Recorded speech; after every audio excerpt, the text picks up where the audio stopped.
हम लोग बातचीत करेंगे आज 1830 और 48 की यूरोपीय क्रांति पे। ठीक है, कल चर्चा शुरू हो गई थी 1830 की क्रांति पे, हमने काफी कुछ बताया था आपको। टॉपिक है हमारा इस समय 1830 एवं 48 की यूरोपीय क्रांति। यूरोपीय क्रांति क्यों कहते हैं, कल इसका अर्थ मैंने आपको समझा दिया था, क्योंकि इसका इम्पैक्ट यूरोप के कई देशों पर दिखा और वहां व्यवस्था परिवर्तन हो रहे हैं, इसलिए इसको क्रांति कहते हैं। ठीक, हमने संयुक्त तौर पे दोनों के लिए कारण की बात कर ली थी कि कॉमन कारण है 30 की क्रांति क्यों हुई, तो वियना सम्मेलन से असंतोष था, प्रगतिशील और प्रतिक्रियावादी शक्तियों के बीच टकराव था, औद्योगिक क्रांति के कारण समाज में परिवर्तन आ रहे थे। ठीक है, और फ्रांस में परिवर्तन होते ही यूरोप के अन्य देशों पे प्रभाव। ठीक है, ऐसे करके सेम कारण 48 की क्रांति में भी है, बस 48 की क्रांति के पहले कई देशों पे आर्थिक संकट मंडरा रहे थे। एक और पॉइंट उसमें ऐड हो जाएगा, कारण दोनों के कॉमन थे। और 1830 के क्रांति का प्रभाव किस तरह से हमें दिखाई पड़ता है ना, तो लोकतंत्र के दृष्टिकोण से हमने इस पॉइंट को, या उदारवाद के दृष्टिकोण से इस पॉइंट को कल एक्सप्लेन कर दिया था आपको।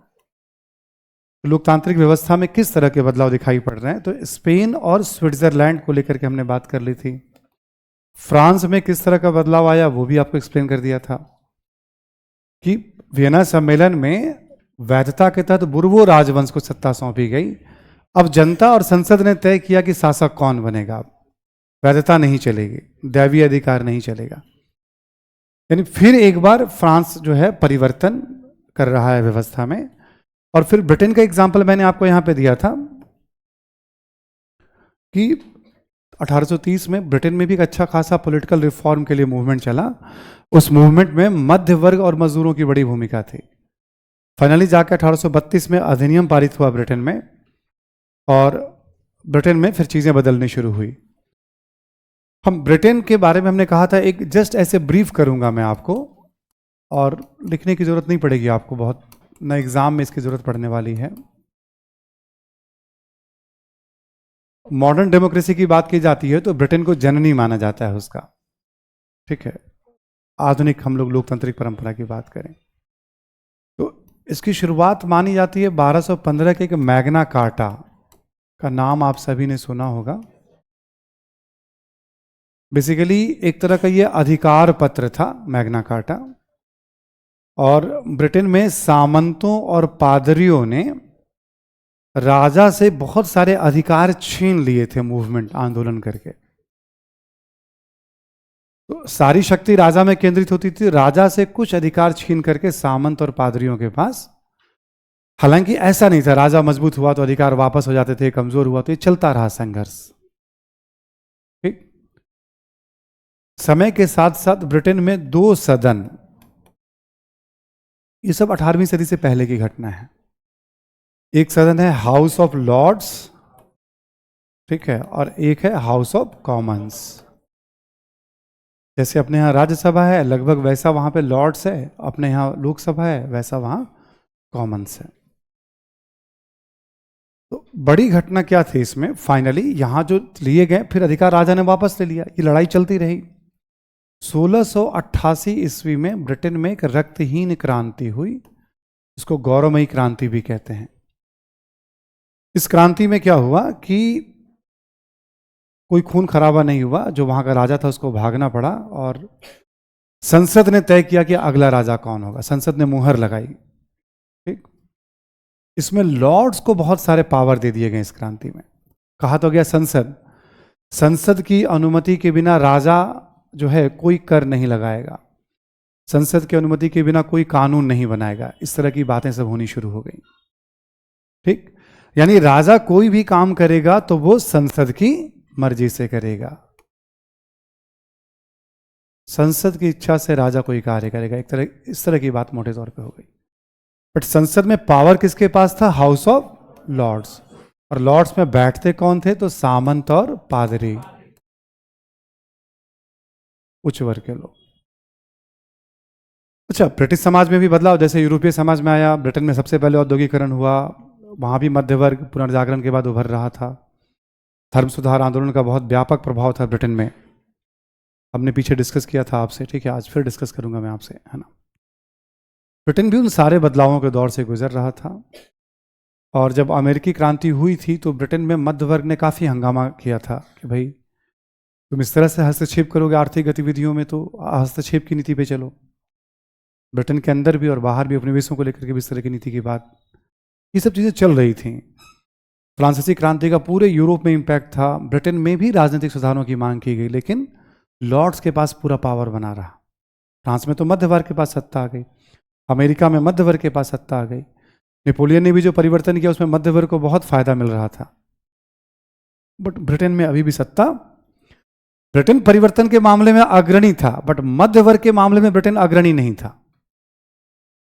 यहां अमेरिका, फ्रांस, बाकी देश आगे आगे दौड़ रहे थे। तो कॉन्टिन्यूअस ब्रिटेन में भी पॉलिटिकल रिफॉर्म की मांग चल रही थी। जब 1830 की क्रांति हुई तो ब्रिटेन में भी बड़े पैमाने पर प्रदर्शन हुए।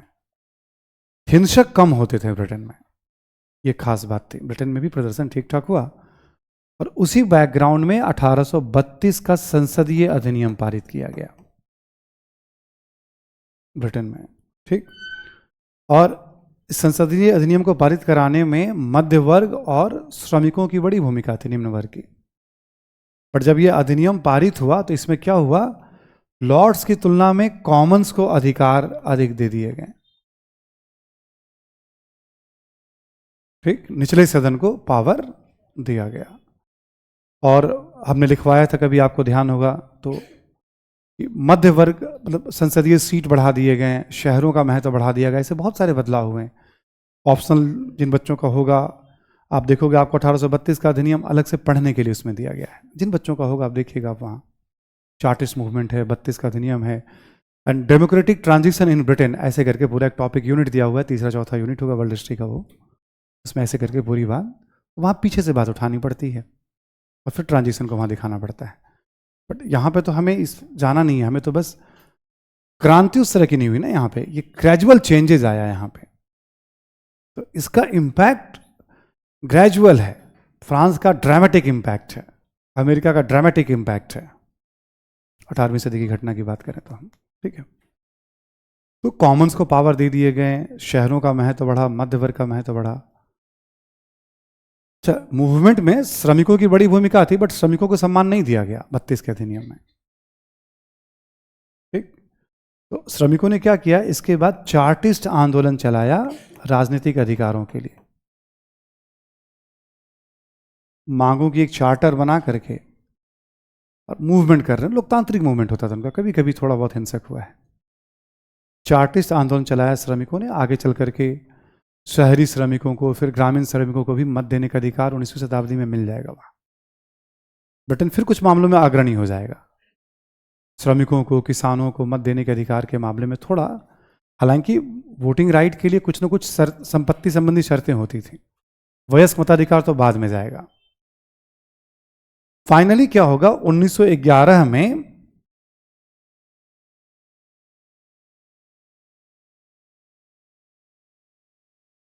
हाउस ऑफ कॉमन्स को हाउस ऑफ लॉर्ड्स के ऊपर वरीयता, आप पढ़ते होंगे आप लोकसभा के बारे में, धन विधेयक को लेकर के, मनी बिल को लेकर के, तो मनी बिल वाला कॉन्सेप्ट वहां 1911 में लागू हुआ।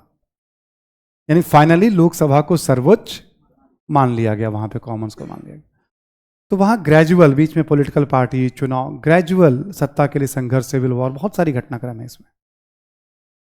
एक बार बस ऐसे सुना हुआ रहना चाहिए कि ब्रिटेन में राजतंत्र से लोकतंत्र क्रमशः संक्रमण हुआ है उसका। और जब 1688 में सामंतों और पादरियों के हाथ में सत्ता आई तो बहुत खून खराबा नहीं हुआ।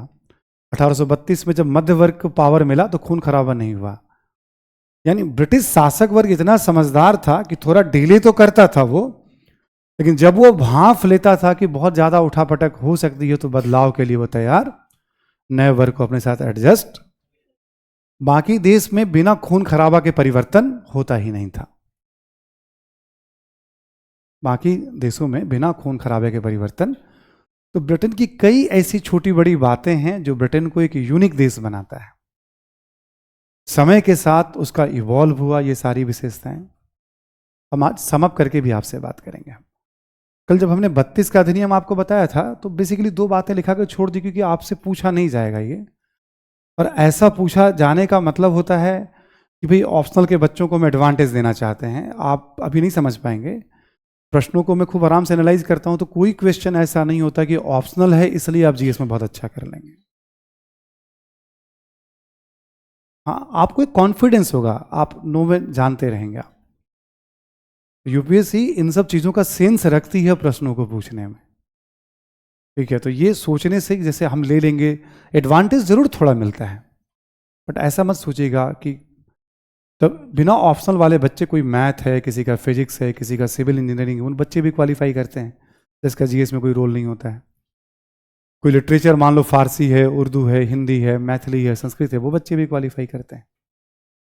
और जो जीएस वाला पेपर लेते हैं वो बच्चे भी क्वालिफाई करते हैं। आपको रिक्वायरमेंट पूरे करने हैं, ये कंडीशन लागू नहीं होगा। फिर आप में से बहुत सारे लोग सवाल करते हैं कभी भी, कोई छोटा सिलेबस हो, ये स्मार्ट सिलेबस है, ठीक है। यूपीएससी कभी भी ऐसा नहीं है कि भाई वो मतलब अयोग्य लोगों की संस्था है, ठीक है। आप कुछ भी लीजिएगा वो उतना टाइम कंज्यूम करेगा आपसे, वो आप पढ़ने पे ध्यान दीजिए, इस पे ध्यान मत दीजिए कि छोटा सिलेबस है, ठीक है। और सस्ता सौदा मत करिएगा जब जीवन में निकल गए हैं आप, ठीक है कि नहीं। चूंकि अब हिंदी के नोट्स वैसे ही मिल जाते हैं तो हिंदी ही पढ़ लेते हैं। आपका जीवन वैसा उतना हल्का नहीं है, ठीक है। आपका जीवन उतना लाइट नहीं है, आप एक बड़े यात्रा पे हैं, एक बड़े लक्ष्य को लेकर के हैं। किसी भी विषय को लीजिए तो ठीक है। हम लोग वैसे सुझाव देते हैं, जैसे लिटरेचर वगैरह में क्या होता है कि अब मौलिक रूप से भारत के अपनी सब भाषाएं हैं, तो इसमें सामग्री की समस्या नहीं है। आप कभी भी, आपको ये समस्या नहीं कि मैटर की कमी होने वाली है। तो उस हिसाब से कोई भी लिटरेचर अपने आप में अच्छा होता है। इतिहास विषय प्रायः लोग ले लेते हैं, मतलब ठीक ठीक संख्या हमेशा से रही है। इतिहास वाले शिक्षक को मैं तो अभी नहीं पढ़ाता हूँ बहुत सालों से ऑप्शनल, बट पहले भी मैं नहीं कहता था कि पढ़ो आप, या ऐसे पढ़ो वैसे पढ़ो, क्योंकि मैं मानता हूँ पढ़ने वाले बच्चे, थोड़ी बहुत दुविधा होती है, बात समझ लेते हैं वो। हिस्ट्री हमेशा से यूपीएससी में हिंदी मीडियम में भी लोकप्रिय है। उसका रीजन है कि अंग्रेजी की तुलना में हिंदी में ज्यादा कंटेंट उपलब्ध है, इसमें कम ही ऐसे सब्जेक्ट। उसका एक रीजन है, जब कंटेंट ज्यादा होते हैं, मतलब जानकारी की समस्या नहीं है, हम क्या नहीं पढ़ें ये जानना है आपको, और कैसे पढ़ें, मैटर के लिए नहीं भागना है। दूसरा, हिस्ट्री वगैरह में क्या होता है कि करंट अफेयर्स की भूमिका बहुत कम हो जाती है। बाकी सब्जेक्ट में भूमिका होती है, भूमिका होना गलत नहीं है। किसी भी चीज को ना आप इधर उधर मत सोचिएगा, आप बस पढ़ने के लिए सोचिएगा। आपने ज्योग्राफी लिया, well and good, political science लिया, अच्छी बात है, सोशियोलॉजी लिया, अच्छी बात है। आप पढ़ने का ध्यान पे फोकस करिए कि हम कैसे रिक्वायरमेंट को पूरा करेंगे, कि हम सब्जेक्ट को चयन लेकर के दुखी हो गए कि हमने ये क्यों ले लिया। पढ़ने से रास्ता बनेगा ना, ठीक है। तो हिस्ट्री में करंट की भूमिका नहीं होती है। तीसरा, बाकी सब्जेक्ट की तुलना में एडवांटेज क्या होता है थोड़ा बहुत देखेंगे आप। एडवांटेज बोल रहे हैं तो ऐसा नहीं कि इतिहास ही, थ्योरेटिकल बहुत, इसमें थियरी नहीं पढ़ना है आपको, जैसे बाकी सब्जेक्ट में थियरी पढ़ना होता है, यहाँ घटनाक्रम पढ़ना है, कहानियां पढ़नी है।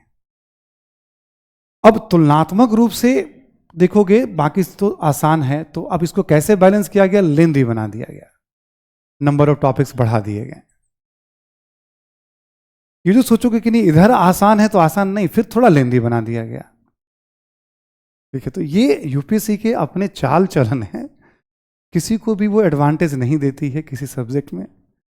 तो ये सब रिलेटिव एडवांटेज हो गए जो मैं बता रहा हूं आपको। आपने बहुत सुना होगा क्यों पढ़ना चाहिए, नहीं पढ़ना चाहिए, मैं अपने तरीके से बता रहा हूं। और तीनों बातें अकाट्य हैं, इसको काटा नहीं जा सकता है, क्योंकि मैं भी कोई भी बात बहुत एक्सपीरियंस करने के बाद, समझने के बाद ही बोलता हूं, ठीक है। तो 3 रीजन मैंने बताया कि क्यों, बट साथ में लेंदी भी है। अब आप मान लो 200 पेज का अखबार पढ़ के, मैगजीन पढ़ के जा रहे हो पॉलिटिकल साइंस में किसी सब्जेक्ट में, तो आपको 200 पेज तो यहां बच रहे हैं ना, तो यहां तो बढ़ाएगी ना यूपीएससी आपको भी।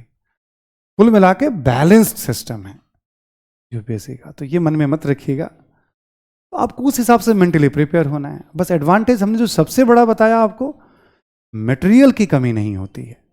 हमसे पूछेंगे सबसे बड़ा एडवांटेज क्या है, लेंदी होना कोई बड़ी समस्या नहीं है, मटेरियल की कमी नहीं होना ये एक बहुत बड़ा पॉजिटिव चीज होता है। ये अब आपके ऊपर है कि आप कैसे पढ़ते हैं, क्योंकि लोग कर ही रहे हैं। तो इसलिए हमने कहा कि history, political science, geography, sociology, भाई जो लोग हिंदी, मैथिली, संस्कृत लेके भी तो निकालते हैं, फिलॉसफी लेके भी तो लोग निकालते हैं, ठीक है, मैथ, इंजीनियरिंग नहीं, उसका कहाँ जीएस में रोल है, एंथ्रोपोलॉजी का कहाँ जीएस में रोल है, लोग टॉप कर जाते हैं। तो ऐसा मत सोचिएगा साइकोलॉजी का जीएस में रोल, तो टोटल सब्जेक्ट को लेकर के हमेशा रखिएगा कि आपका समर्पण और मार्गदर्शन, और जो जो रिक्वायरमेंट समझ में आए उसको डरना नहीं है, उससे बचना नहीं है, उसको फेस करना है। नहीं कैसे करेंगे, ये अंग्रेजी में 10 पेज का मैटर है, ऐसा है वैसा है, सब बच्चों वाली बात है। 15 दिन आप हिम्मत करेंगे, अंग्रेजी भी उसको ठीक ठीक समझने लग जाएंगे आप। झोंक देना होता है अपने आप को, ठीक है। इसलिए ये कभी मत सोचिएगा कि हमने ये ऑप्ट कर लिया तो समस्या आ गई, नहीं, नेवर, ठीक है। आप ताकत से अपने आप को झोंकिए उस पर, उसके रिक्वायरमेंट से डरिए मत। हमेशा क्वेश्चन से ऊपर चलना है, क्वेश्चन किसी भी हावी रहता है, हम नीचे रहते हैं, घबराते रहते हैं। अब यहां आसपास रहते हैं, कॉन्फिडेंस बढ़ता है। आपको तैयारी हमेशा ऊपर रखनी है, चलते जाना है ताकत लगा करके, ठीक है। और तैयार पढ़ने से और कुछ कॉन्फिडेंस से समझने से होता है। हम नीचे रहेंगे, मान लो ये रिक्वायरमेंट, हम नीचे रहेंगे तो घबराहट रहती है, धीरे धीरे धीरे करके पैरेलल, और इसके हमेशा इसके पैरेलल या थोड़ा ऊपर, और उसका एक ही है, बस रुकना नहीं है कि जब तक बात विश्वास ना आ जाए, रगड़ देंगे सारे क्वेश्चन को एग्जामिनेशन हॉल में। जब तक ये आत्मविश्वास नहीं है, रुकना नहीं, आप मन में मानते रहेंगे मानते रहेंगे, तभी तो होता कुछ कुछ लोगों का, सबका थोड़ी होता है। वो जोश बनने वाला होना चाहिए, शॉर्टकट थोड़ी है इसका। तो तैयारी के पहले सोचना था कि शॉर्टकट होगा, शॉर्टकट नहीं है इसका। बट ये जोश भी सब लोग नहीं रखते हैं, ठीक है, ये जोश भी सब लोग नहीं रखते हैं। तो आप जस्ट ऐसे बात चल गई तो थोड़ा हमने ऑप्शनल के बारे में भी एक बार, कुछ कुछ लोग पूछ लेते हैं अभी भी हमसे, तो मैं कहा मैं आपको समझा दूं, ऑप्ट करिए। बाकी एक लिटरेचर और हिस्ट्री वगैरह के एक ऐसे एडवांटेज, तुलनात्मक एडवांटेज हैं, बस उसका बड़ा फायदा नहीं मिलना बिना पढ़े कुछ भी, पढ़ना ही एकमात्र सॉल्यूशन है, ठीक।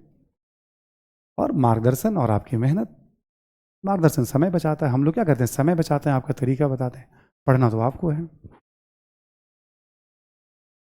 तो ब्रिटेन का ट्रांजिशन हुआ। अब देखोगे आप, जैसे भारत में याद करो, मॉडर्न इंडिया में 1813 का चार्टर एक्ट, 33 का चार्टर एक्ट, 13 के चार्टर एक्ट में कंपनी के व्यापारिक एकाधिकार को समाप्त कर दिया गया था, और 13 में ही भारत में मुक्त व्यापार की शुरुआत। बेसिकली ब्रिटिश उद्योगपतियों के दबाव में एक कदम। और जब 33 का चार्टर एक्ट पारित हुआ तो 32 का संसदीय अधिनियम, तो यानी ब्रिटिश संसद में मध्य वर्ग का दबदबा था। ब्रिटिश संसद में मध्य वर्ग का पूरी तरह से दबदबा था। ब्रिटिश समाज पे उपयोगितावाद का अच्छा खासा प्रभाव था, मिल का, बेंथम का ठीक ठीक प्रभाव टॉप पे चल रहा है। और वहां उदारवादी पार्टी की सरकार थी, व्हिग पार्टी की सरकार थी ब्रिटेन में। तो ऑब्वियस है, जब व्हिग पार्टी की सरकार होगी तो भारत में बेंटिक जैसा कोई उदार गवर्नर, वहां का ये सीन है। तो यहाँ बेंटिक है, बेंटिक है, और 33 का अधिनियम है, तो परिवर्तन आपको, ये सब एक लॉजिकल चीजें चल रही हैं। 33 का अधिनियम आ रहा है तो उसमें इस तरह के बदलाव तो दिखेंगे ही दिखेंगे, ठीक है। जो ब्रिटेन ही उस दौर से गुजर रहा है, और जब वहीं से भारत के चौधरी को भेजा जा रहा है, बेंटिक को भेजा जा रहा है, तो उस माहौल में भेजा जा रहा है, तो बेंटिक की नीतियों में आपको कभी न्यायपालिका के क्षेत्र में आपको दिखेंगे, तो कभी इलाहाबाद में दीवानी अदालत गठित किए जाएंगे, कभी न्यायालय में भारतीयों को महत्व देने की बात होगी, कभी सती प्रथा को समाप्त करने की बात होगी। तो बेंटिक की नीतियों में आपको वो झलक दिखेगी जो ब्रिटेन में बड़े पैमाने पे इम्प्लीमेंट किया जा रहा है, ठीक है। तो बस विश्व इतिहास ये करता है कि हमें ला करके ऐसे कनेक्ट कर देता है, बस इसको। अब ये ध्यान रखिएगा, दुनिया में जो लोकतंत्र की दिशा में बदलाव आए हैं, उस बदलाव को वैचारिक आधार देने का काम किया है प्रबोधन ने, और व्यवहारिक आधार दिया है अमेरिका, फ्रांस और ब्रिटेन ने।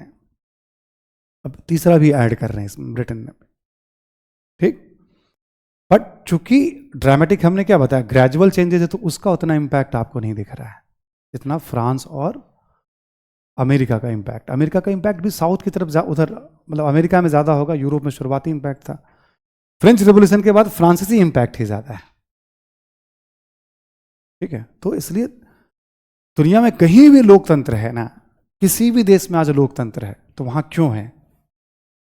विचार प्रबोधन, व्यवहार अमेरिका, फ्रांस, ब्रिटेन से प्रयोग शुरू हुए, वही बदलते बदलते पूरी दुनिया में, ठीक है, उस देश की परिस्थितियों के अनुसार लागू, ऐसे पूरी दुनिया के कॉन्टेक्स्ट में देखा जाता है। ठीक है, तो ये है इसको देखने का तरीका। तो ब्रिटेन वाली बात कल हमने जस्ट ऐसे दिया था एग्जाम्पल के तौर में, थोड़ा बता देता हूं आपको, ताकि आप एक बार सुना हुआ रहे, आपका किताबों में थोड़ा बहुत आता रहेगा, इसमें रुक करके ध्यान नहीं देना आपको कभी भी। तो लोकतंत्र को लेकर के, अच्छा, अब जैसे लोकतंत्र इसलिए हमने जानबूझ के पॉइंट्स बना दिया कि थोड़ा आपको ध्यान रहेगा कि बट ये बदलाव क्यों हुआ? जनता के दबाव में। फ्रांस में बदलाव क्यों हुआ? जनता अपने अधिकारों के लिए, तो ये राष्ट्रवाद का भी उदाहरण होता है। जो लोकतांत्रिक परिवर्तन है वो भी राष्ट्रवाद का उदाहरण है। बट याद रखने के लिए, सुविधा के लिए मैं उसको अलग कर देता हूं कि नहीं, लोकतंत्र। ठीक है, ऐसे ही सुविधा के लिए जैसे कर दूंगा राष्ट्रवाद के दृष्टिकोण से क्या बदलाव हुआ 1832 के अधिनियम के बाद। ठीक है, राष्ट्रवाद के दृष्टिकोण से क्या बदलाव हुआ 1832 के अधिनियम के बाद। तो यहां पे भी, यहां राष्ट्रवाद जब हम ले रहे हैं, ऑब्वियस है यहां भी जनता की ताकत की बात कर रहे हैं हम, बट यहां हम बात करेंगे प्रायः एकीकरण के संदर्भ में या आजादी के संदर्भ में। हमने राष्ट्रवाद को दो संदर्भ में यहां लिया है, या तो यूनिफिकेशन के लिए प्रयास या फिर राष्ट्रों में आजादी के लिए प्रयास। अदरवाइज जनता यहां भी बदलाव के लिए प्रयास कर रही है। राष्ट्रवाद यानी जनता की ताकत, जनता का जुड़ाव, लगाव, परिवर्तन, उसकी बात कर। राष्ट्र यानी लोग, यहां भी लोगों की भूमिका है, यहां भी लोगों की भूमिका है। ये उदाहरण लिख लीजिए आप, देखिए आप राष्ट्रवाद के दृष्टिकोण से 1832 के अधिनियम के परिणामों की बात कर रहे हैं हम लोग राष्ट्रवाद के दृष्टिकोण से।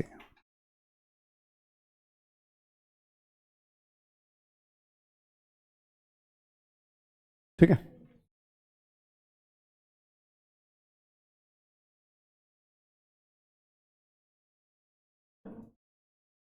दृष्टिकोण से लिखें आप। पहला पॉइंट लिखें कि इटली एवं जर्मनी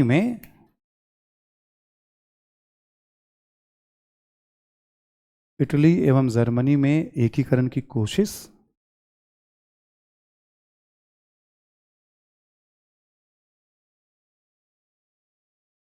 सफलता नहीं मिली। एकीकरण की कोशिश सफलता नहीं मिली।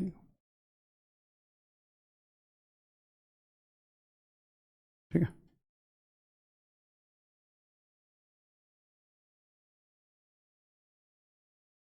ठीक है, तो ये तो हम जर्मनी इटली दोनों जगह पढ़ चुके थे 30 और 48 के दौरान एकीकरण की कोशिश। तो जब फ्रांस में परिवर्तन हुआ, जनता सड़कों पे उतरी, तो इटली के भी अलग अलग राज्यों की जनता सड़कों पे उतरकर एकीकरण की कोशिश जर्मनी में भी हुआ, लेकिन फाइनली सफलता नहीं मिली। तो 30 की क्रांति के साथ लोकतांत्रिक परिवर्तन का वेव और राष्ट्रवाद का वेव दोनों चला, इसलिए इसको यूरोपीय क्रांति कहते हैं। और फिर वही बात, फ्रांस को सर्दी लग रही है तो देखो कैसे पूरा यूरोप छींक रहा है, ये उसके उदाहरण है। अगला एग्जांपल लिखें इसमें आप, देखिए बेल्जियम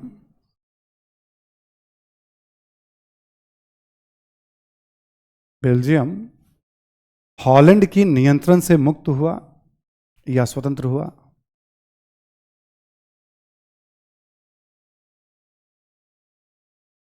हॉलैंड की नियंत्रण से मुक्त हुआ। ठीक है, वियना सम्मेलन में आपको याद होगा ना, बेल्जियम हॉलैंड को दे दिया गया था, 30 में ही बेल्जियम स्वतंत्र हो गया। वेव चला, फ्रांस के साथ लगा ही वह सीमा है बेल्जियम का भी, और तो राष्ट्रवाद यहां भी सफल रहा। अगला पॉइंट लिखें, एक और इसमें एग्जांपल लिख लें। देखिए, बाल्कन क्षेत्रों में भी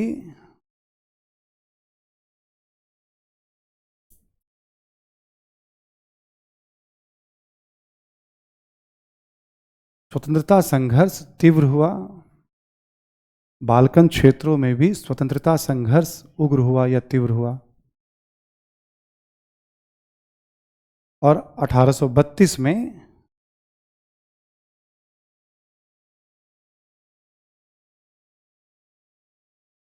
यूनान की स्वतंत्रता को मान्यता मिली।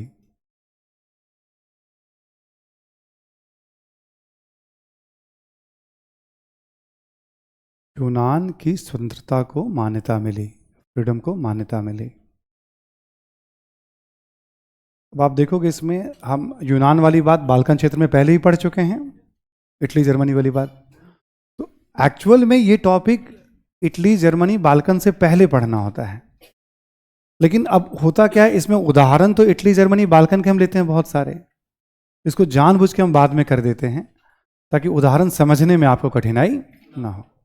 तो वहां पता चला एक एग्जाम्पल दे रहे फिर उसको समझाना पड़ रहा है। अब आपको पता है यूनान कैसे बना था या इटली जर्मनी में क्या हुआ था। तो ये हो गए आपके 30 की क्रांति के परिणाम। ऐसे ही लिख लें आप 1832 की क्रांति के परिणाम, शीर्षक दे दें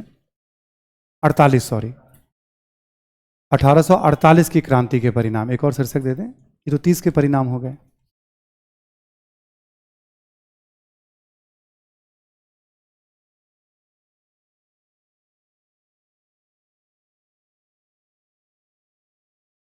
यहां पे लिख लें आप लोकतंत्र के दृष्टिकोण से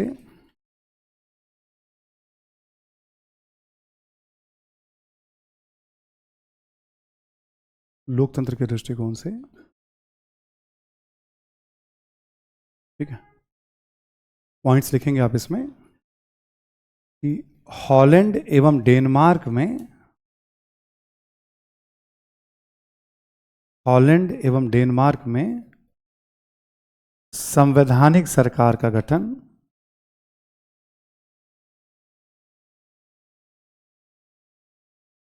हॉलैंड एवं डेनमार्क में संवैधानिक सरकार का गठन, ठीक है।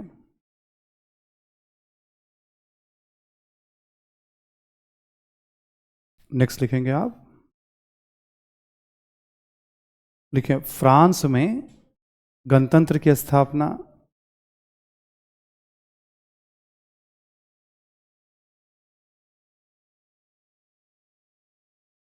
फ्रांस में गणतंत्र की स्थापना। यहाँ होगा क्या, वही नेपोलियन का भतीजा जो है, ठीक है, पहले से फील्डिंग लगा रहा था, चुनाव उनाव में बेहतर स्थिति में आ जाएगा और आगे चल करके फिर नेपोलियन जैसा व्यवहार शुरू कर देगा वो भी, ठीक है। फिर वो राजा और उस तरह का वही सेम कॉपी करेगा अपने आप को। तो फ्रांस वाले परेशान ही रहे अपने शासक को भगाते भगाते, ठीक है। तो फ्रांस में भी गणतंत्र की स्थापना, चूंकि शुरुआत फ्रांस से हुई थी इस क्रांति की, 48 की क्रांति की भी। नेक्स्ट लिखें आप, प्रसा, सार्डिनिया, प्रसा नाम सुना है ना, सार्डिनिया ये भी नाम सुना होगा, हाँ ठीक है। प्रसा, सार्डिनिया, कॉमा देके लिखें आप इसी में। जर्मनी के कुछ अन्य राज्यों में सार्डिनिया एवं जर्मनी के कुछ अन्य राज्यों में संसद की स्थापना,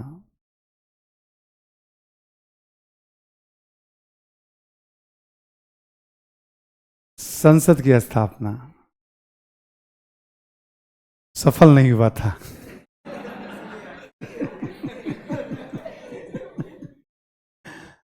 इसको अंधविश्वास कहते हैं, है ना, ठीक है, सफल नहीं हुआ था। क्लियर ना। आपको याद होगा जब हम इटली के बारे में पढ़ा रहे थे एकीकरण, तो 48 की क्रांति के दौरान सार्डिनिया में संसद आ गया था, प्रसा में संसद। सेम बात रिपीट कर रहा हूं यहां। अभी जैसे वहां और भी कई सारे राज्य थे जर्मनी में जहां संसद आ गई थी, बट उसका उतना महत्व नहीं था, ठीक है। नेक्स्ट पॉइंट लिखें आप इसी में, लिखें चेकोस्लोवाकिया, हंगरी, चेकोस्लोवाकिया, हंगरी इत्यादि क्षेत्रों में भी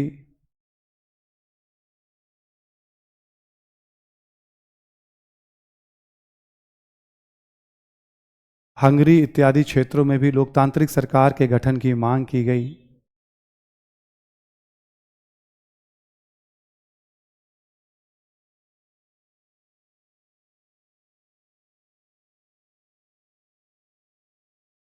लोकतांत्रिक सरकार के गठन की मांग की गई।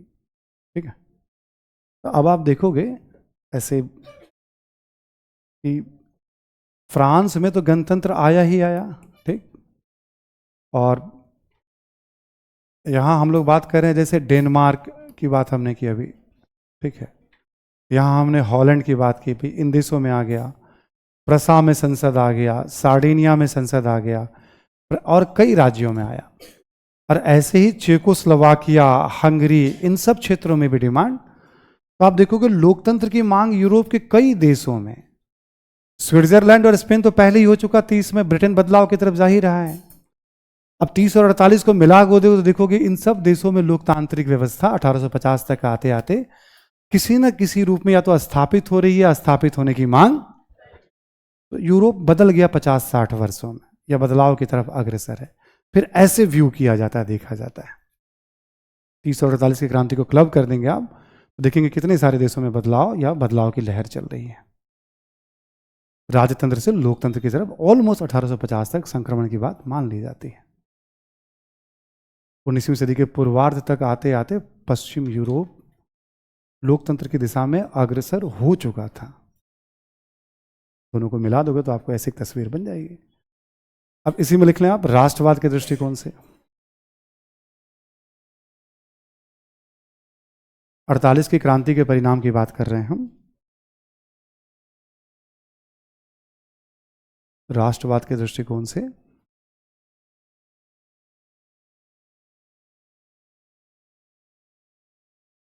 सेम लिख लें यहां पे फिर से एक बार आप। इटली एवं जर्मनी में एकीकरण की कोशिश,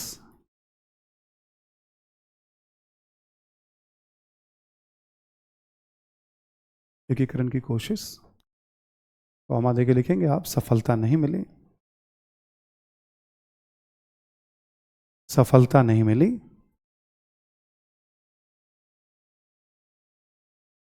ठीक है, सफलता नहीं मिली। नेक्स्ट लिखें,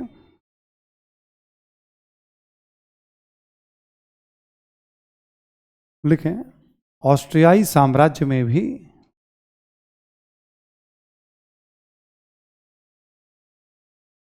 ऑस्ट्रियाई साम्राज्य में भी भाषा के आधार पर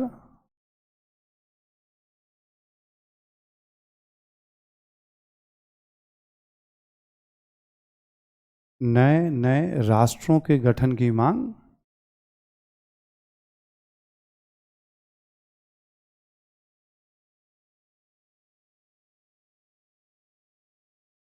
सफलता नहीं मिली। नए नए राष्ट्रों के गठन की मांग, सफलता नहीं मिली। यहां जैसे हंगरी है, चेक है, स्लोवाक है, क्रोएशिया है, सब जगह मूवमेंट बूम करेगा, लेकिन उसको दबा दिया जाएगा। कुछ कुछ समय के लिए कहीं कहीं सरकार भी बन जाएगी। ठीक है, राष्ट्रवाद की जीत भी 2-4 महीने 6 महीने के लिए, लेकिन अंतिम तौर पर सफलता। बट एक बार जो परिवर्तन शुरू हुआ है तो वो परिवर्तन अब दब नहीं रहा है, अगली बार फिर बड़ी ताकत के रूप में उभर कर सामने जनता की शक्ति जो है। ठीक, नेक्स्ट लिखें आप, बाल्कन क्षेत्र में भी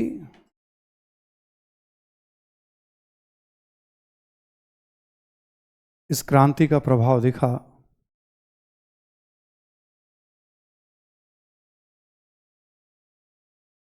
क्रांति का प्रभाव दिखा और 1870 के दशक में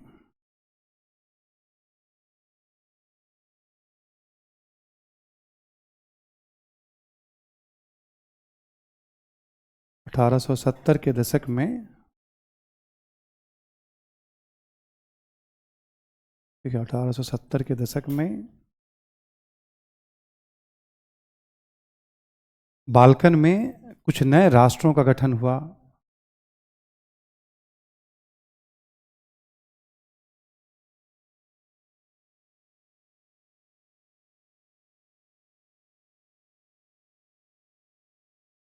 कुछ नए राष्ट्रों का गठन हुआ।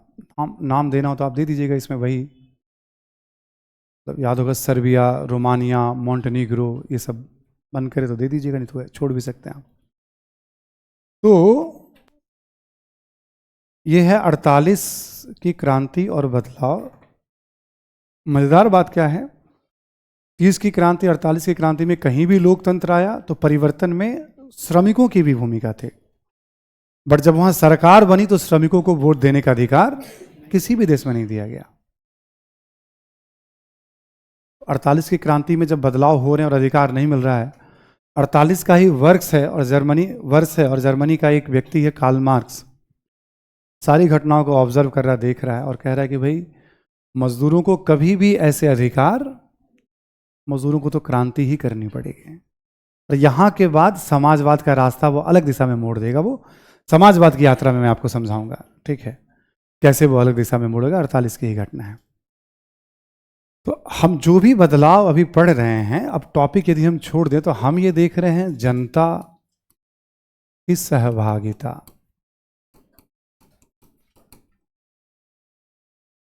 ठीक, ये सहभागिता आप देखेंगे, आप जनता अधिकारों के प्रति जागरूक हुई है पहली बार दुनिया में इस तरह, और इसकी निरंतरता बनी हुई है। ये आप कहीं भी देखेंगे तो स्वतंत्रता संघर्ष में देखेंगे आप।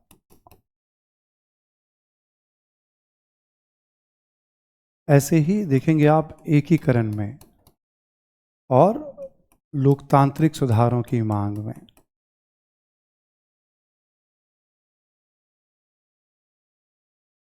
हमने जितना भी टॉपिक पढ़ा अभी तक, अमेरिका पढ़ा, फ्रांस है, नेपोलियन है, ठीक है, बाल्कन क्षेत्र है, इटली है, जर्मनी है, कुछ भी पढ़ रहे हैं, बेसिकली ये पूरा बदलाव ये देखना है कि बाकी 95% आबादी उसके केंद्र में रख करके ही सब पढ़ रहे हैं।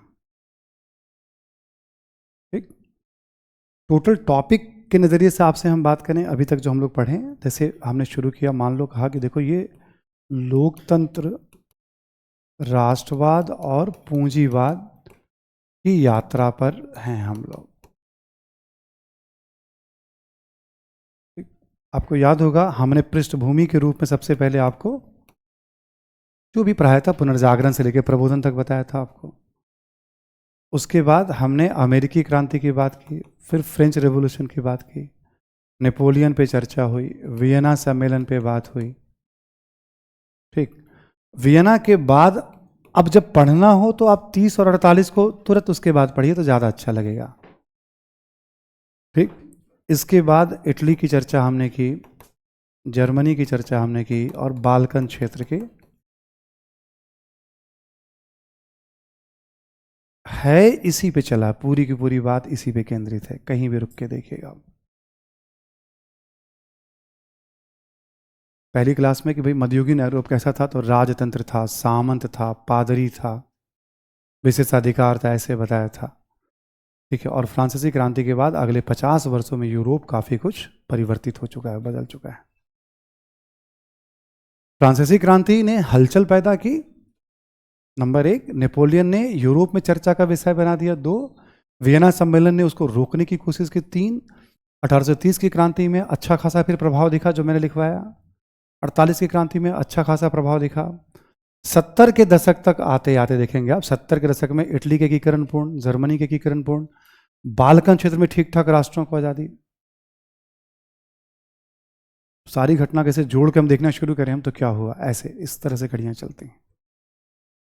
और अब लिखने की जरूरत नहीं पड़ेगी आपको अब अलग से कि फ्रांस को सर्दी लगती है तो यूरोप क्यों छींकने लगता है। फ्रांस से वो परिवर्तन की लहर उठती थी वो, और यूरोप में उसका इम्पैक्ट। यूरोपीय क्रांति क्यों कहते हैं, पहली फ्रांसीसी क्रांति को भी, दूसरी को भी, तीसरी को भी, क्योंकि यूरोप में बहुत सारा बदलाव दिखा। ठीक है, तो ये एक तरह का एक यूनिट हो जाता है लोकतंत्र और राष्ट्रवाद की विकास यात्रा में। जब भी रिवीजन करिए तो कोशिश करिए एक साथ ये सब रिवीजन हो जाए, ये एक यूनिट हो जाता है। अब औद्योगिकरण और उपनिवेशीकरण बेसिकली ये पूंजीवाद से जुड़ जाता है। जो अगला टॉपिक है हमारा औद्योगिकरण और उसके बाद उपनिवेशीकरण, ये पूंजीवाद से जुड़ जाता है आपका, पूंजीवाद, साम्राज्यवाद, ये उसका पार्ट हो जाता है ना। तो लोकतंत्र, राष्ट्रवाद, पूंजीवाद, पहला यूनिट हम लेके चल रहे हैं। ठीक है, जब रिवीजन करिएगा एक रीडिंग पूरा ही करते चले जाना है। टॉपिक पे भी सवाल होंगे और थीम पे भी सवाल होंगे। थोड़ा और रुक करके देखोगे, सारी घटनाएं आपको याद हैं, क्लास नोट्स पे कमांड है, आप देखोगे 1850 तक आप देखोगे जो परिवर्तन हुआ उसमें उदारवाद, लोकतंत्र ज्यादा प्रभावी था, क्योंकि लोकतांत्रिक व्यवस्था में परिवर्तन। और 1850 से 1900 के बीच में देखोगे आप तो राष्ट्रवाद ज्यादा मजबूत। इटली का एकीकरण तभी हुआ 50 के बाद, जर्मनी का एकीकरण तभी हुआ, बाल्कन क्षेत्र में इतने उठापटक तभी हुए 50 के बाद। प्रथम जो पूर्वार्ध है वो उदारवाद और उत्तरार्ध जो है राष्ट्रवाद का युग था। जैसे ऐसे करके ना ये सारी थीम नई वाली एनसीईआरटी में भी है, बट थीम को समझने योग्य उसमें उदाहरण नहीं दिए गए हैं।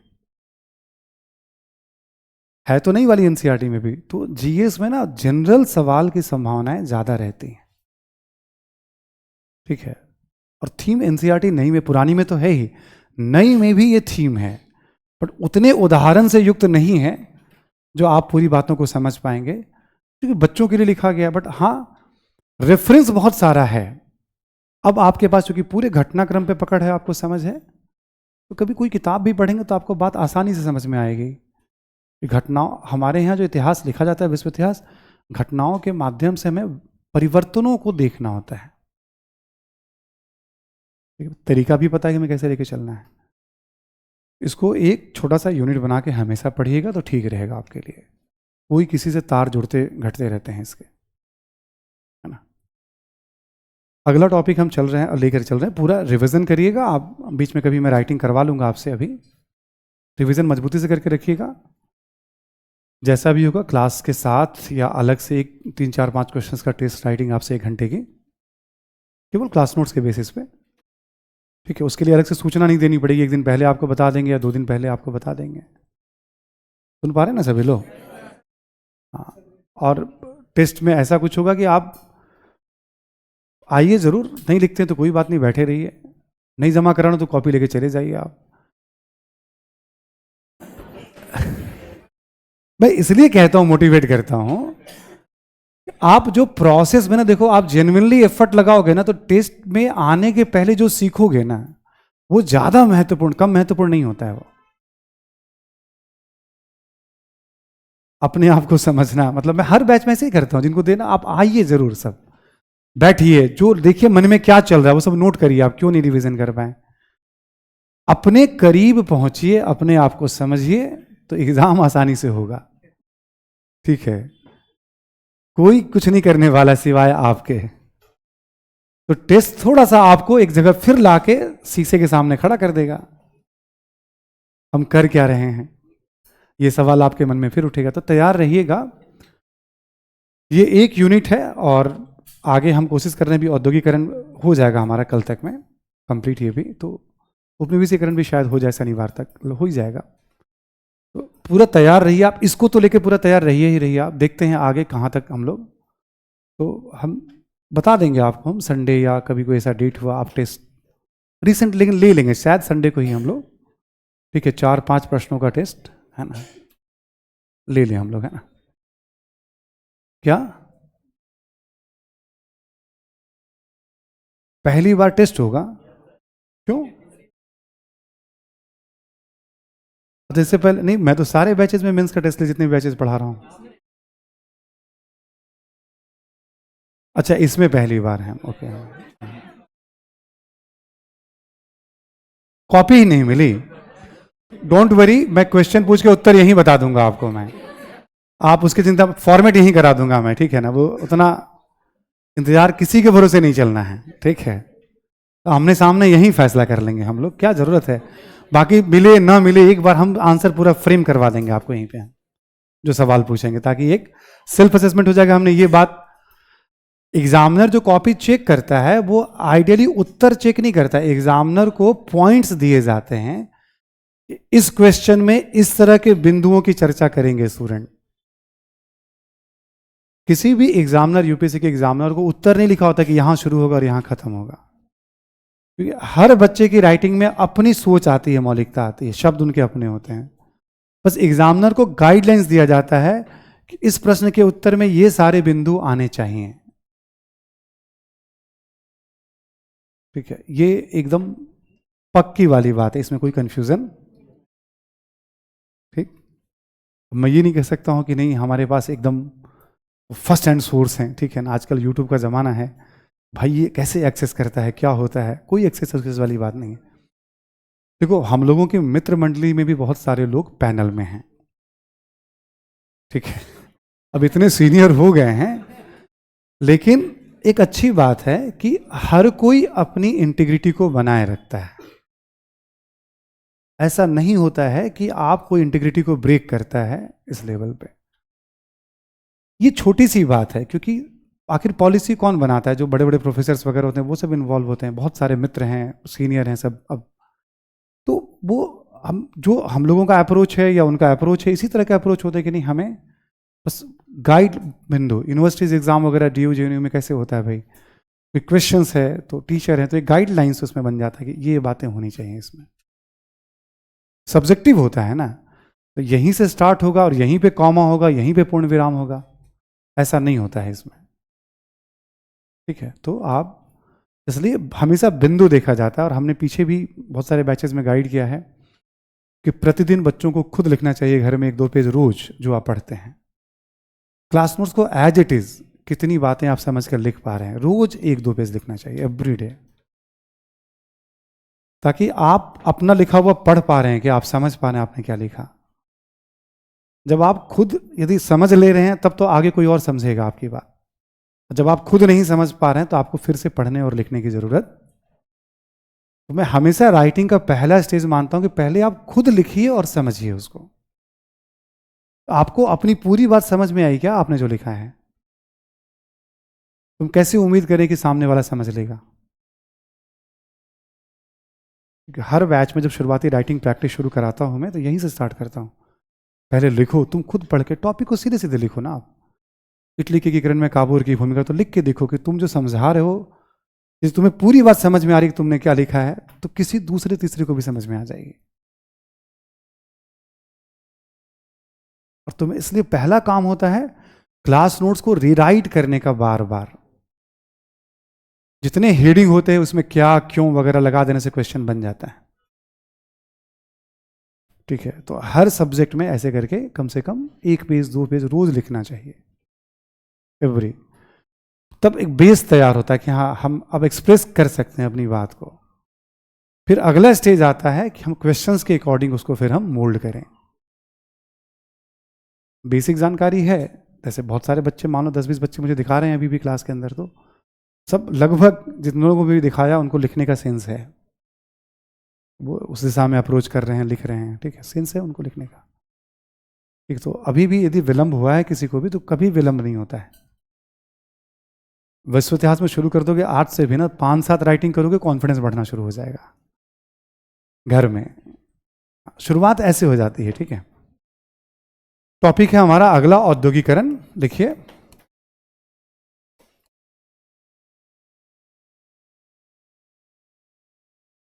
औद्योगिकरण, ये इसकी 2 धाराएं हैं। औद्योगिकरण, औद्योगिकरण का सीधा सा मतलब है मशीनों के द्वारा उत्पादन, मशीनों के द्वारा उत्पादन। इसके पहले हाथ से वस्तुएं बनाई जाती थी, निर्मित होती थी, हस्त निर्मित।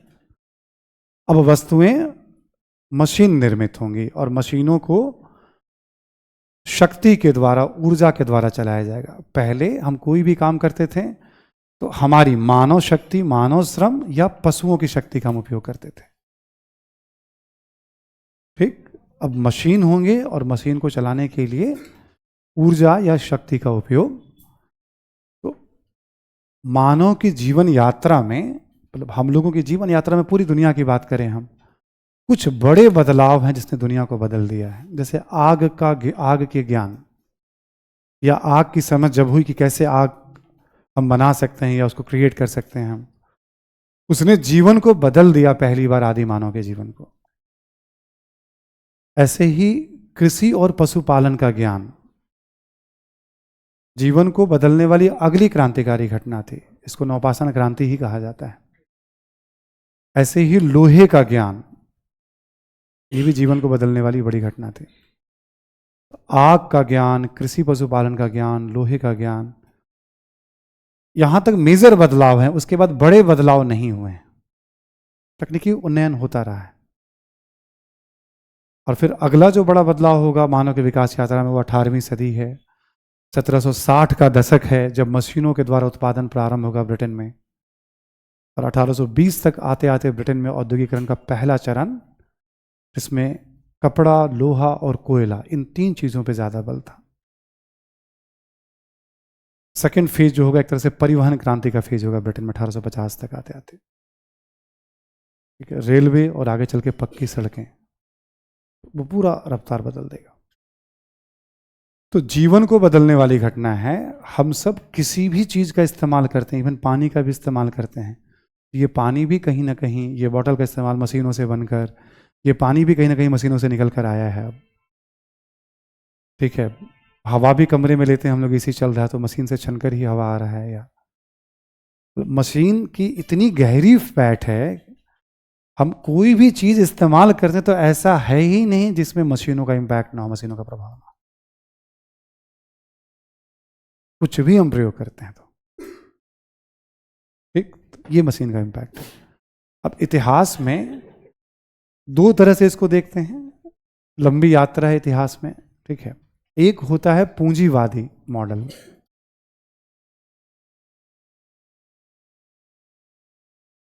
और दूसरा होता है मार्क्सवादी या साम्यवादी मॉडल।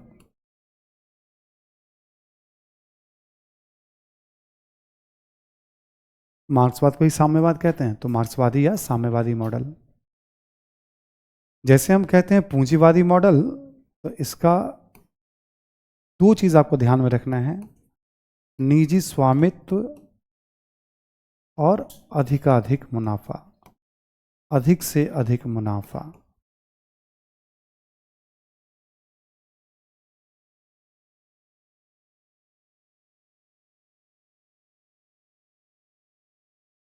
ठीक है, जैसे मान लो औद्योगिकरण का मतलब जैसे कारखाना है, ठीक, बिल्डिंग है, मशीन है, ठीक है, भूमि है, ये सब जो कुछ भी होगा, जितने वहाँ जो काम करने वाले सब हैं, सब कुछ निजी स्वामित्व में, यानी कोई व्यक्ति उसको चलाएगा मान, और वो अधिक से अधिक मुनाफा के लिए काम करेगा। ठीक, जब मार्क्सवादी मॉडल आएगा तो ये सार्वजनिक स्वामित्व में होगा, यानी सरकार चलाएगी।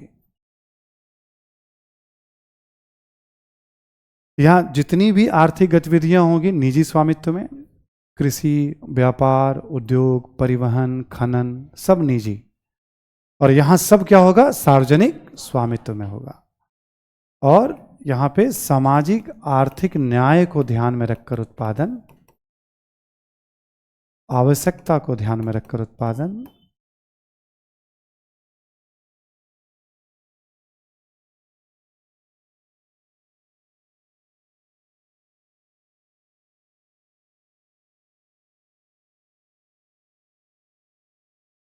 ठीक है, आवश्यकता को ध्यान में रखकर उत्पादन किया जाएगा। इसकी लिस्ट अभी थोड़ी लंबी होती चली जाएगी दोनों की। जब हम दोनों मॉडल पढ़ लेंगे ना एक बार, तो अपने आप तुलना हो जाता है। ठीक है, तो अभी बस एक बैठाने के लिए दिमाग में कि हाँ ये इस तरह से देखा जाता है इसको, पहली बात।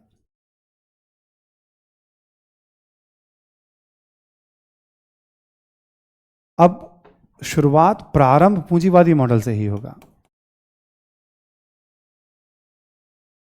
ठीक है, जब पूंजीवादी मॉडल से ही औद्योगिकरण की शुरुआत होगी, प्रारंभ, है ना। तो ये एक तरह से समझ लीजिए आप 1760 से लेकर के आप 1850 मान लीजिए आप। ठीक है, ये फर्स्ट फेज माना जाता है विकास का,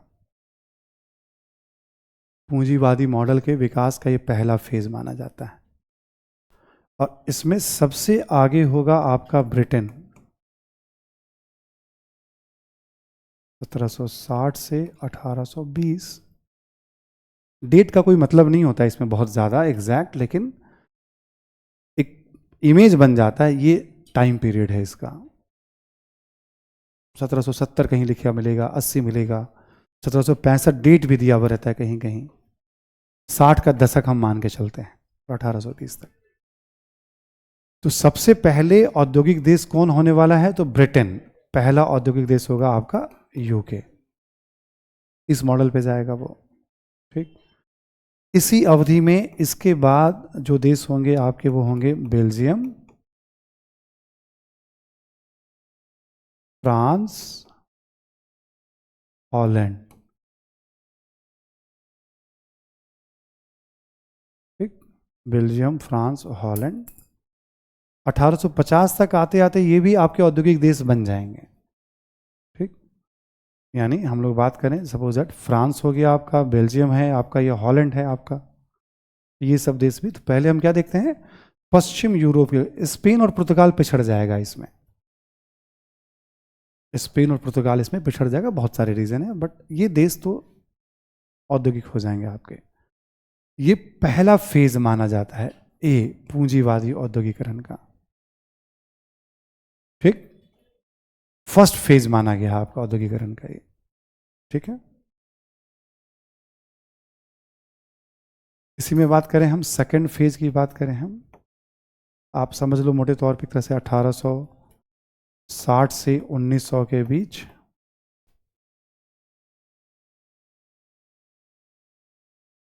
इसमें चर्चा होती है अमेरिका की, जर्मनी, इटली और जापान। अमेरिका, जर्मनी, इटली और जापान।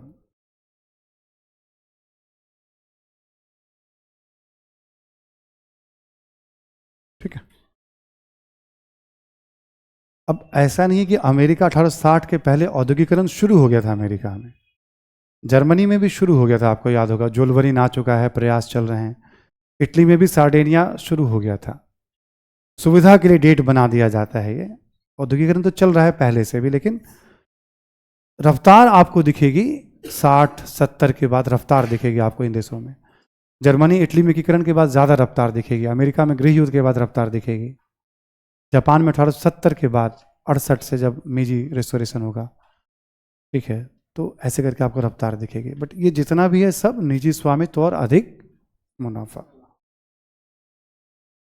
अभी हमने क्या देखा, राजनीतिक परिवर्तन कहीं भी हुआ तो मजदूरों को अधिकार नहीं मिला। अब ये आर्थिक परिवर्तन होगा, इसमें भी मजदूरों का शोषण होगा।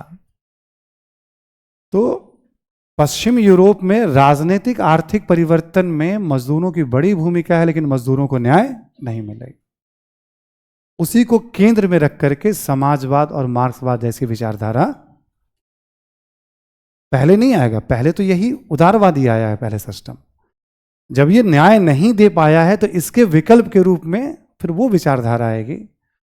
फिर मार्क्सवाद बोलेगा राजनीति कैसे होगी जिसमें सबको न्याय मिले, और अर्थव्यवस्था किस प्रकार हो जिसमें सबको न्याय। तो इसकी प्रतिक्रिया में, इसके उत्तर में वो आता है, इसकी सीमाओं से निकल रहा है वह विचारधारा। ठीक है, तो ऐसे इस घटना को देख, कड़ी है बदलाव की। राजतंत्र के बाद लोकतांत्रिक व्यवस्था के लिए संघर्ष, और आर्थिक क्षेत्र में औद्योगिकरण आया। बट लोकतंत्र और औद्योगिकरण ने जगह तो बना ली, लेकिन मजदूरों और गरीबों को न्याय, तो उसका आवाज, इसका विकल्प बनकर आएगा समाजवाद, मार्क्सवाद। ऐसे पढ़ा जाता है, तब यूरोपीय और वैश्विक परिवर्तन को देखा जाता है। ठीक, अब ऐसे जब हम यहां चलेंगे, हम यहां इधर की बात करेंगे हम लोग, ऑब्वियस है यहां पे पहले यूएसएसआर की चर्चा होती है, तो यूएसएसआर के बारे में पढ़ेंगे, और फिर चीन के बारे में भी पढ़ेंगे। इसमें हम इतना हम पढ़ लेंगे जिससे हम तुलना कर सकें और लिख सकें। हम यहाँ पे रूस में पूंजीवादी व्यवस्था भी रही है, तो रूस का भी औद्योगिकरण बट बहुत कम था, एग्जाम्पल थोड़ा बहुत लिया जाता है। बट यूएसएसआर यानी साम्यवादी रूस की बात, और चाइना की बात, और यूएसएसआर और चाइना के मॉडल में अंतर क्या था, ये भी चर्चा में आ जाएगा जब आगे हम रूसी क्रांति वगैरह पढ़ेंगे। जब चीनी क्रांति पढ़ेंगे तब वहाँ साथ साथ बात होगी। तो ये क्या किया हमने, औद्योगिकरण का एक कॉन्सेप्ट आपको ऐसे समझा दिया कि देखो हिस्ट्री में ऐसे देखा जाता है। इसी वाले फेज में उपनिवेशों में भी औद्योगिकरण शुरू हो जाएगा। भारत 53 में भारत में पहली बार सूती कपड़ा उद्योग, 55 में रिसरा में जूट उद्योग, ऐसे करके आप इसी वाले फेज में उपनिवेशों में भी औद्योगिकरण शुरू होगा, जैसे भारत। बट उपनिवेशों में औद्योगिकरण हमेशा होता है मालिक देश की जरूरतों को देखते हुए होता है, क्योंकि उपनिवेश है। तो पहले खाका कि भाई कैसे, तो पहले पूंजीवादी होगा फिर मार्क्सवादी आएगा। पूंजीवादी में ये क्रम रहेगा। जहां जहां औद्योगिकरण होगा वहां दो चीज क्लियर है, उद्योगपति और श्रमिक आएंगे, शहरों का महत्व बढ़ेगा, ठीक है, और उद्योगपति और श्रमिक आगे बदलावों में बड़ी भूमिका निभाएंगे। जैसे हमने कहा 1830 और 48 की क्रांति में लिखवाया कारण में औद्योगिकरण के कारण दो नए वर्ग आ गए। इन्हीं देशों में तो सब परिवर्तन हो रहे हैं जहां जहां औद्योगिकरण है। दो बड़े बदलाव, राजनीतिक और आर्थिक, यही दो तो हैं इसमें अध्ययन करते हैं। अब पूंजीवादी मॉडल जब हम पढ़ते हैं तो एक ध्यान से पढ़ना होता है, वो होता है ब्रिटेन का मॉडल। ठीक, किसी भी देश में औद्योगिक विकास के लिए कुछ शर्तें होती हैं, कुछ आवश्यकताएं होती हैं। मशीनों से उत्पादन है, मान लो मशीन लोहे से बनेंगे ना, तो लोहा होना चाहिए उसके पास। भाई जिसके पास नहीं है वो भी आयात कर लेता है। बट एक बात कह रहे हैं, यदि कच्चा माल के रूप में लोहा हो तो अच्छी बात है, फिर लोहे को गलाने के लिए या मशीन को चलाने के लिए कोयला होना चाहिए। जिनके पास लोहा और कोयला होता है अच्छी क्वालिटी का, तो उनकी स्थिति अच्छी होती है। जिनके पास नहीं है वो भी आयात कर लेते हैं। यानी खनिज संसाधन हो, कहीं औद्योगिकरण कर रहे थे। एक, भाई इसमें पैसा चाहिए तो पूंजी हो, दो, ठीक है, सस्ता श्रम चाहिए तो तीन, परिवहन के साधन हो बेहतर तो चार, बाजार हो तो पांच, ऐसे करके आप कहीं भी औद्योगिकरण होता है तो 5-7 महत्वपूर्ण बातें होती हैं। आप कॉमन सेंस वाली बात सब है सब, ठीक है। जापान में बहुत कुछ नहीं है, स्विट्जरलैंड में बहुत कुछ नहीं है, फिर भी वो औद्योगिक देश है। तो जहां नहीं है उनमें इच्छा शक्ति होती तो वो भी अपना औद्योगिक विकास करते हैं, ठीक है, ऐसा नहीं कि नहीं करते हैं, है ना। तो ये सारी ब्रिटेन चूंकि पहला देश है, हमसे कनेक्टेड भी होता है, इसलिए सवाल ज्यादातर ब्रिटेन केंद्रित होते हैं। इस टॉपिक पे अब तक 2 प्रश्न पूछे गए हैं यूपीएससी मेंस में। बाकी देशों के बारे में मतलब पूरा ऐसे नहीं पढ़ना है, बट रेफरेंस के रूप में लगभग चीजें आ जाएंगी। क्लियर ना सभी को, वो मेरा काम है कैसे आएगा। तो अभी हम लोग पढ़ने जा रहे हैं औद्योगिकरण क्या है या औद्योगिक क्रांति क्या है, ब्रिटेन में सबसे पहले क्यों हुआ और इसका क्या परिणाम हुआ। इतना समझने का मतलब है कि हम किसी भी पूंजीवादी देश पे हम फेंकने की स्थिति में तो आ ही जाएंगे। हम फेंकना का मतलब लॉजिकली लिखना, ठीक है।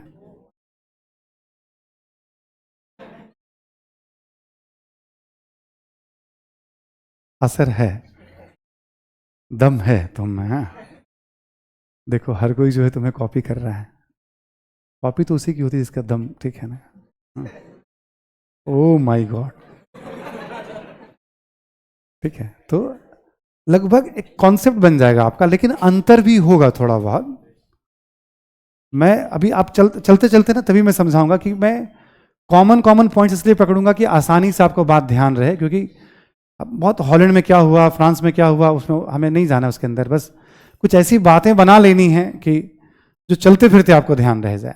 कोई सवाल आए तो आपको लगे कि हाँ हम दिशा में सोच सकते हैं, लिख सकते हैं, ये तरीका है। तो अभी शुरुआत करते हैं हम लोग। सबसे पहले आप पहले औद्योगिक लिख लें आप, औद्योगिक क्रांति एक वर्ड यूज किया जाता है, इंडस्ट्रियल रिवोल्यूशन, लिख लें आप औद्योगिक क्रांति।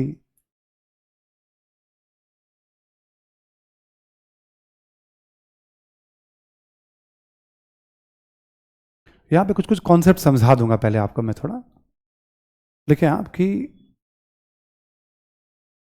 औद्योगिक क्रांति शब्द का प्रयोग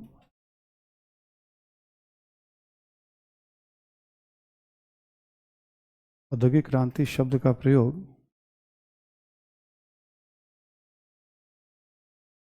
उत्पादन के तरीके में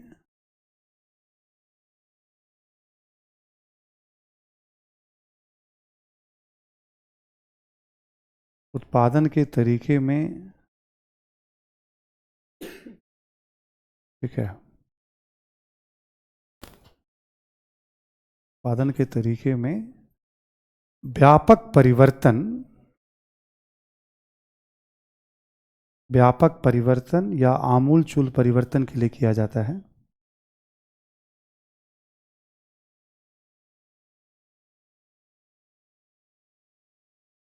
आमूलचूल परिवर्तन के लिए किया जाता है।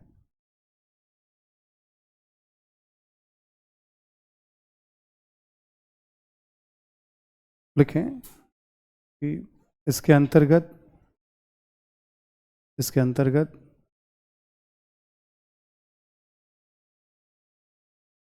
मशीनों के द्वारा उत्पादन,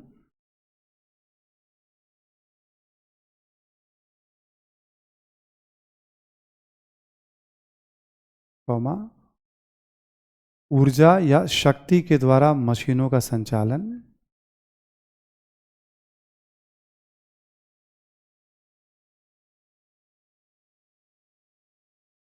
शक्ति के द्वारा मशीनों का संचालन, बड़े पैमाने पर उत्पादन,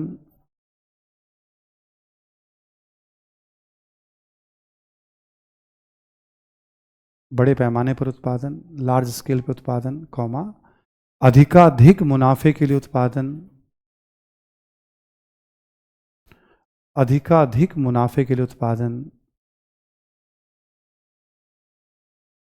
जैसी विशेषताएं दिखाई पड़ती हैं।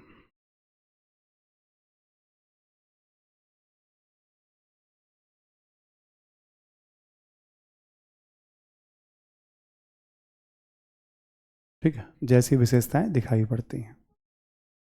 तो मतलब पहले क्या होता था, हाथ से चीज़ें बनती थी, मानव श्रम से चीज़ें बनती थी, मशीनों का उपयोग, ठीक है, ऊर्जा मतलब मानव की शक्ति होगी और मशीन एक तरह से मानव का हाथ हो गया।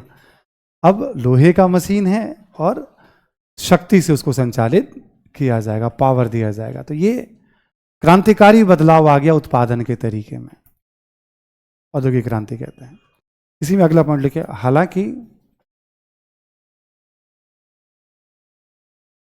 हालांकि औद्योगिक क्रांति के कारण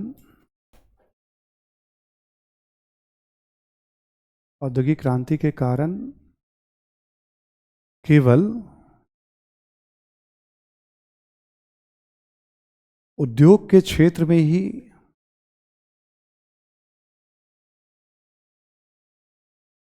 क्रांतिकारी परिवर्तन नहीं हुआ,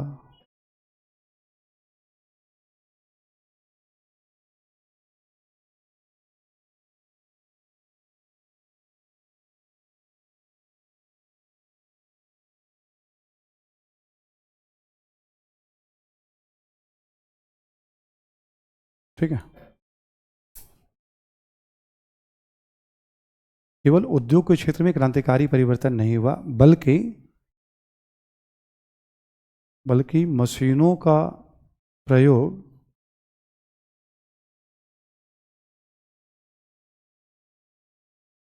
कृषि, परिवहन, खनन,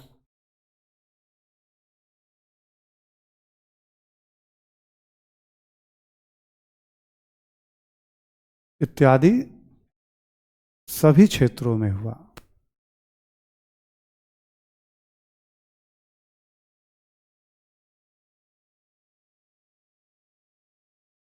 ठीक है, अभी जैसे एक अंडरस्टैंडिंग दे रहा हूं कि कभी आप किसी टॉपिक को, जैसे एक अंडरस्टैंडिंग दिया पूंजीवादी और मार्क्सवादी, फिर एक समझाया क्रम। अब औद्योगिक क्रांति शब्द यूज किया जाता है उत्पादन के तरीके में क्रांतिकारी परिवर्तन के लिए, बट नाम तो है उद्योग, तो केवल उद्योग का ही मशीनीकरण नहीं हुआ है, इसमें कृषि का भी मशीनीकरण होगा, धीरे धीरे परिवहन का भी मशीनीकरण होगा, खनन का भी होगा, व्यापार, हर क्षेत्र में मशीनों का महत्व।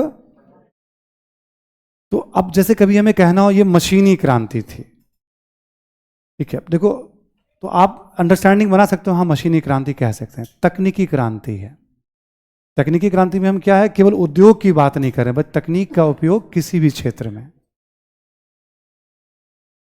हम आर्थिक क्रांति,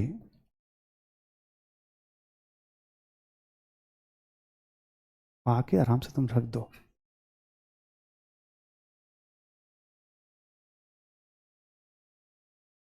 आर्थिक क्रांति, सुन पा रहे हैं सभी लोग ना ये बात?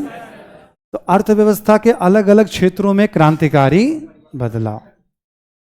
ब्रैकेट में लिखें आप जरा, ब्रैकेट में इस शब्द जैसे यहां लिख लें आप, मशीनी क्रांति, ऑब्लिक देके ब्रैकेट में, मशीनी क्रांति, तकनीकी क्रांति, आर्थिक क्रांति,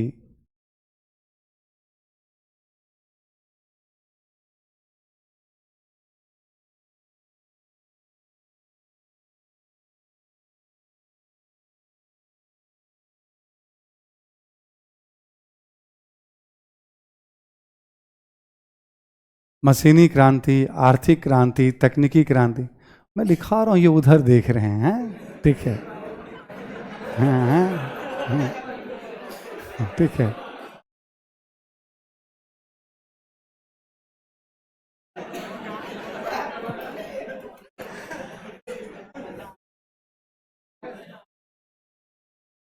ठीक है। तो इन शब्दों का मतलब समझ में आ गया आपको? देखो, कोई भी शब्द जैसे तकनीकी क्रांति है ना, टेक्नोलॉजी का यूज कर रहे हैं हम, है ना, मशीनों का यूज कर रहे हैं, या अर्थव्यवस्था के सभी क्षेत्रों में बदलाव हो रहा है। तो औद्योगिक क्रांति इज ओके, ये पॉपुलर वर्ड है, बट इसको हम इन शब्दों के द्वारा भी हम जान सकते हैं। ठीक, अभी इस अंडरस्टैंडिंग को एक पैराग्राफ और लिख, इससे आगे लिखें आप, अगला पॉइंट लिखें इसी में, कि औद्योगिक क्रांति के कारण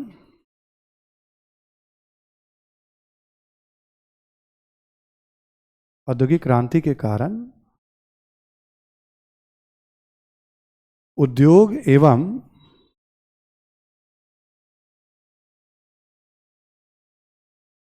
अर्थव्यवस्था के क्षेत्रों में अर्थव्यवस्था के क्षेत्रों में अर्थव्यवस्था के क्षेत्रों में क्रांतिकारी परिवर्तन तो हुआ ही,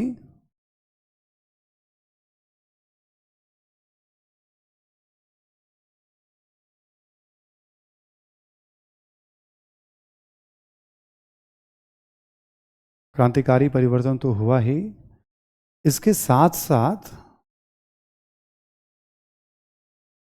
समाज,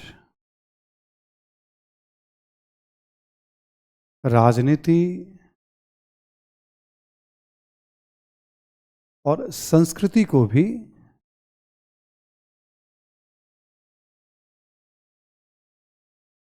इसने बड़े पैमाने पर प्रभावित किया।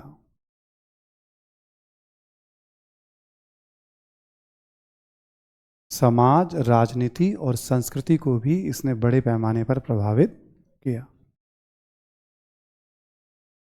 ठीक है? तो हम बेशक औद्योगिक क्रांति का मतलब क्या, उद्योग की बात करते हैं, बट केवल ये उद्योगों तक केंद्रित नहीं रहा है, अर्थव्यवस्था के सभी क्षेत्रों में गया है। ठीक, और केवल अर्थव्यवस्था तक नहीं रहा है, आज का भी जो समाज है वो औद्योगिक समाज है। पूरी की पूरी संस्कृति को इसने प्रभावित कर दिया, समाज को, राजनीति को बदल दिया इसने।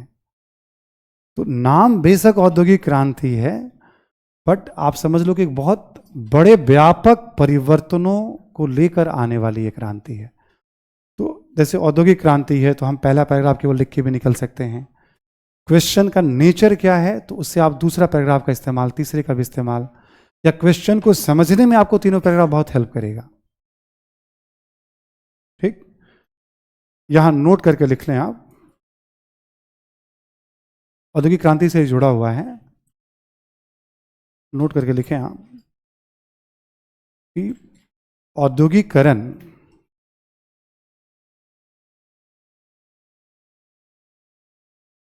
अर्थात औद्योगिकरण अर्थात मशीनों के द्वारा उत्पादन, मशीनों के द्वारा उत्पादन एक सतत चलने वाली प्रक्रिया है,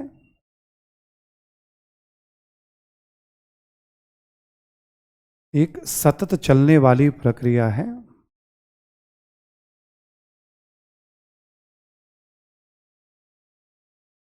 ठीक है, देखिए, मुख्यतः इसके दो मॉडल हैं, पूंजीवादी और मार्क्सवादी।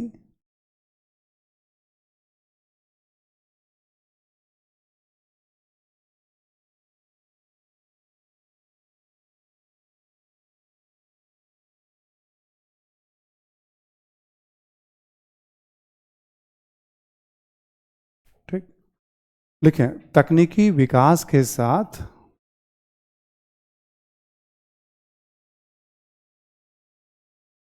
तकनीकी विकास के साथ यह नए नए स्वरूप ग्रहण करती है।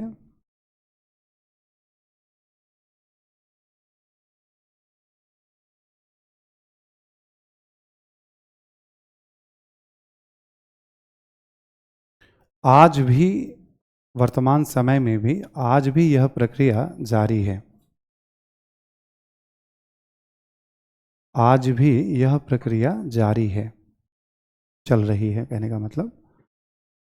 अब जैसे सबसे पहले मान लो कोई एक मशीन बना, ठीक है, फिर उसका उन्नत वर्जन आया, फिर उसका उन्नत वर्जन आया, तो एक बार ये शुरू हो गया तो रुका नहीं है। औद्योगिकरण का मतलब निरंतर चलने वाली प्रक्रिया। ठीक है, तो दो मॉडल है, पूंजीवादी मार्क्सवादी, हमने समझा दिया। ऐसा नहीं कि अब दुनिया के बहुत सारे देशों में आज भी औद्योगिक विकास एकदम सतही अवस्था पे, शुरुआती अवस्था पे है। तो जो विकसित देश हैं वो नए नए तकनीकों को लेकर के आ रहे हैं। अब जितने भी पहले वाले फर्स्ट फेज वाले जितने भी देश थे, ये सब जो प्रोडक्शन करते हैं इन्वायरमेंट फ्रेंडली मशीन लेकर के आ रहे हैं ये लोग। अब कि हम इस तरह से उत्पादन करेंगे जिससे पर्यावरण को नुकसान, जितना नुकसान पहुंचाता था इन्होंने पहुंचा दिया है। अब गरीब देशों को, पिछड़े हुए देशों को, या भारत जैसे उभरते हुए विकसित देशों को अब ये दबाव बनाते हैं ये लोग, अब आप ये काम करो, मत करो। तो औद्योगिकरण, हमेशा ध्यान रखिएगा, किसी भी राष्ट्र में सतत चलने वाली प्रक्रिया है। एक बार नहीं बल्कि निरंतर बदलाव होता है। शुरू जब हुआ तो मशीन को कोयले की ताकत से चलाया गया, सबसे ज्यादा कोयले की ताकत का इस्तेमाल किया गया ऊर्जा के लिए। उसके बाद मशीन में बड़ा बदलाव आया जब बिजली का ज्ञान आया, तौर तरीके में बड़ा बदलाव आ गया। उसके बाद अगला बदलाव आया जब न्यूक्लियर एनर्जी, एनर्जी का जब फॉर्म चेंज हो गया। कोयला तो एक परिवर्तन लेकर के आया, बिजली इलेक्ट्रिसिटी तो अगला परिवर्तन लेकर के आया, न्यूक्लियर एनर्जी तो वो अगला परिवर्तन लेकर के आया। तो निरंतर, जैसे हम ऊर्जा की ही बात करें हम, तो ऊर्जा का ही सोर्स देखोगे लगातार चेंज होता गया है। आज आप सब, हम लोग उस जमाने में हैं जहां एआई और रोबोटिक्स की बात, तो आज औद्योगिकरण जो है आप देखोगे इंटरनेट, एआई, रोबोटिक्स, इन सब तकनीकों पे बहुत कुछ चल रही है। तो निरंतर चलने वाली प्रक्रिया है। तो अंडरस्टैंडिंग बन जाएगी आपकी अपनी। थोड़ा सा बस एक बार सोचने का तरीका आ जाना चाहिए, किस दिशा में सोच रखनी है हमें समझने के लिए। फिर आप रोजमर्रा के जीवन में हम देख रहे हैं, देखते देखते समझ बन जाती है। अब चलना तो हमें इतिहास की तरफ ही। तो ये एक औद्योगिकरण, औद्योगिक क्रांति का एक छोटा सा परिचय जैसा हो गया कि इसको देखते कैसे हैं, पढ़ते कैसे हैं। ठीक, अब हम आ जाएंगे ब्रिटिश औद्योगिक क्रांति में कारण और परिणाम। शीर्षक देते हैं, अब आप लिखें, आप, ब्रिटिश औद्योगिक क्रांति, कारण एवं परिणाम।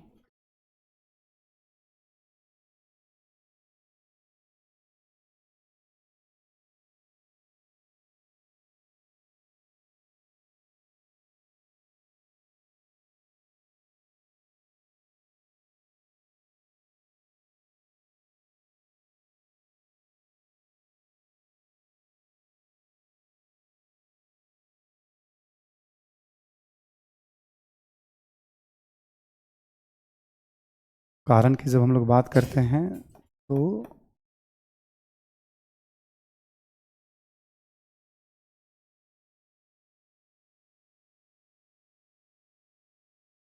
कुछ कारणों की बात की जाती है, जिसमें जैसे एक कृषि के क्षेत्र में बदलाव, ब्रिटेन की बात कर रहे हैं हम लोग, कि कृषि के क्षेत्र में ऐसा क्या परिवर्तन हुआ जिससे औद्योगिक क्रांति को एक आधार मिल गया ब्रिटेन में, देखेंगे हम। जनसंख्या बहुत जरूरी होता है 2 कारणों से औद्योगिकरण के लिए, सस्ता श्रम भी मिल जाता है उसमें और मांग भी बढ़ती है। हम उत्पादन कर रहे हैं और बिकने की गारंटी हो तो इससे अच्छी बात क्या होती है। व्यवस्था में यदि हम कोई भी काम कर रहे हैं, यदि खरीदार हो फिर तो समस्या ही नहीं है। बुद्धि और पैसे से कुछ ना कुछ तो कर ही लेगा आदमी। अच्छा, जब आपको कहीं बेचना हो अपना माल, कहीं से कच्चा माल आपको लाना हो, ठीक है, उसके लिए जहाज की बात करें तो इन सब मामलों में भी ब्रिटेन बहुत उन्नत था, उपनिवेश वगैरह थे उसके पास। तो व्यापारिक क्रांति ने एक बहुत बड़ा बेस बना दिया था वहाँ पे, उसको देखेंगे यहाँ हम। इससे पैसा भी खूब मिल रहा था ब्रिटेन को, पूंजी भी अच्छी खासी आ रही थी। ब्रिटेन चूंकि पहले से वाणिज्य व्यापार में बहुत फायदेमंद था तो काफ़ी अग्रणी था भी वो। ब्रिटेन के भीतर भी देखेंगे हम परिवहन के क्षेत्र में शुरू में एक तरह से कैनाल के क्षेत्र में देखेंगे हम, नहरों के क्षेत्र में परिवर्तन आएगा, फिर रेलवे, फिर पक्की सड़कें, ऐसे करके जैसे जैसे जरूरत होगी परिवहन के क्षेत्र में क्रांतिकारी बदलाव। तो इसके बिना तो फिर क्या, उत्पादन जैसे कर रहे हैं तो वहाँ कच्चा माल आएगा, खनिज संसाधन आएंगे जो भी हैं, फिर आप उसको कहीं भेजोगे। परिवहन के बिना तो बात आगे बढ़ेगी ही नहीं, उन्नत परिवहन के साधन के बिना। और देखो, कोई भी पैसा कहीं भी खर्च नहीं करना चाहता है, पैसा जब थोड़ा सेफ लगे तभी लोग खर्च करते हैं किसी भी क्षेत्र में निवेश, एक कॉमन नेचर होता है ये। ब्रिटेन में राजनीतिक स्थिरता जबरदस्त थी यूरोप के किसी भी देश की तुलना में। तो राज्य ने बहुत बड़ी भूमिका निभाया है। सामाजिक कारण, ब्रिटिश समाज यूरोपीय समाज से कुछ कुछ मामलों में डिफरेंट था। जैसे आप देखोगे, राजनीतिक परिवर्तन ही होने तो खून खराबे के बिना वो एडजस्ट कर जाते थे। ब्रिटेन के जमींदार भी लग्जरी में खर्च करते थे, बट ब्रिटेन के जमींदार मुनाफे के लिए निवेश भी करते थे। बाकी देशों के जमींदार तो खर्च ही करते थे लग्जरी में। जमींदारों के पास पैसा आएगा तो क्या करते हैं, कोई भी लग्जरी में, सुविधाओं में खर्च करेंगे। एक होता है कि पैसा को निवेश करके उससे हम पैसा बनाएं, या उत्पादन के लिए हम काम करें जिसको हम पूंजी कहते हैं, अर्थशास्त्र की भाषा में जिसको हम कैपिटल कहते हैं। हाँ ठीक है, तो उसमें हम क्या देखेंगे, तो ब्रिटेन के जमींदार भी निवेश करेंगे उसमें, पूंजी के लिए, मतलब मुनाफे के लिए काम करेंगे। यूरोपीय देशों में आप देखोगे कैथोलिक धर्म के प्रभाव से बाहर निकलने वाले देशों में अग्रणी है ब्रिटेन। यूरोपीय देशों में आप देखोगे राजनीतिक परिवर्तन के मामलों में भी अग्रणी है ब्रिटेन। जो तकनीकी परिवर्तन यूरोप में हो रहे थे उन सबको शैक्षणिक संस्थाओं में परिवर्तित करने में भी अग्रणी था ब्रिटेन, क्योंकि धर्म के चंगुल से बाहर आ गया था वो। न्यूटन, गैलीलियो, केपलर, कोपरनिकस, इन सब विचारों को जितना ब्रिटेन में ठीक से पढ़ाया जा रहा था उतना वहाँ के यूरोप के किसी देशों में नहीं, क्योंकि वहाँ की परिस्थितियाँ ऐसी बन गई थी। अच्छा, द्वीपीय राष्ट्र होने के कारण क्या होता है, समुद्र से जब आप घिरे होते हैं थोड़ा तो ऑब्वियस है साहस वाला भाव तो रहता ही रहता है, क्योंकि जीवन में ही वैसे समस्याएं हैं। प्लस व्यापारिक मनोवृत्ति बहुत होती है उसमें। समुद्र के जो किनारे जो लोग रहेंगे आप देखेंगे उनमें व्यापारिक मनोवृत्ति, व्यापार को हमेशा, व्यापार ही उनके जीवन का आधार होता है। तो ब्रिटेन की वो सामाजिक परिस्थितियां, अब ऐसा सिचुएशन बन गया ना कि वो रिस्क लेने में भी अग्रणी है। अब तकनीकी परिवर्तन के लिए आपको अनुसंधान में खर्च करने पड़ेंगे, आविष्कार होंगे, वो आविष्कार कारगर होंगे, हर बार गारंटी तो है नहीं। ऐसा कहा जाता है कि करीब करीब 10,000 से ज्यादा आविष्कार केवल ब्रिटेन में हुए 1800 ईस्वी तक, और उसमें 4-5 आविष्कारों ने ही क्रांति का रूप धारण, बाकी सब तो फेल हो गए। तो जिसका पैसा डूबा, तो इस तरह की मानसिकता है समाज में। ठीक है, तो सामाजिक कारण में सारी बातें, जितनी काम काम की बातें होंगी, जो आपके मन में सवाल रहता है ना कि ब्रिटेन ही क्यों या अग्रणी क्यों, ठीक है, ब्रिटेन ऐसा कैसे मतलब था, तो परिस्थितियों के हिसाब से चीजें बनती चली जाती हैं। आप जैसे, ठीक है, जीवन जीते जीते आपको आदत पड़ जाएगी, मान लो नहीं रिस्क नहीं लिए तो लाइफ में मजा क्या है, निर्णय नहीं लेंगे लाइफ में तो क्या लाइफ जी रहे हैं फिर हम। ठीक है, एक बार वो आदत में आ गई ना फिर आप, तो हमेशा आप निर्णय और नए नए रिस्क और जीवन को वैसे देखने लग जाते हैं। वहां के नेचर में था वो।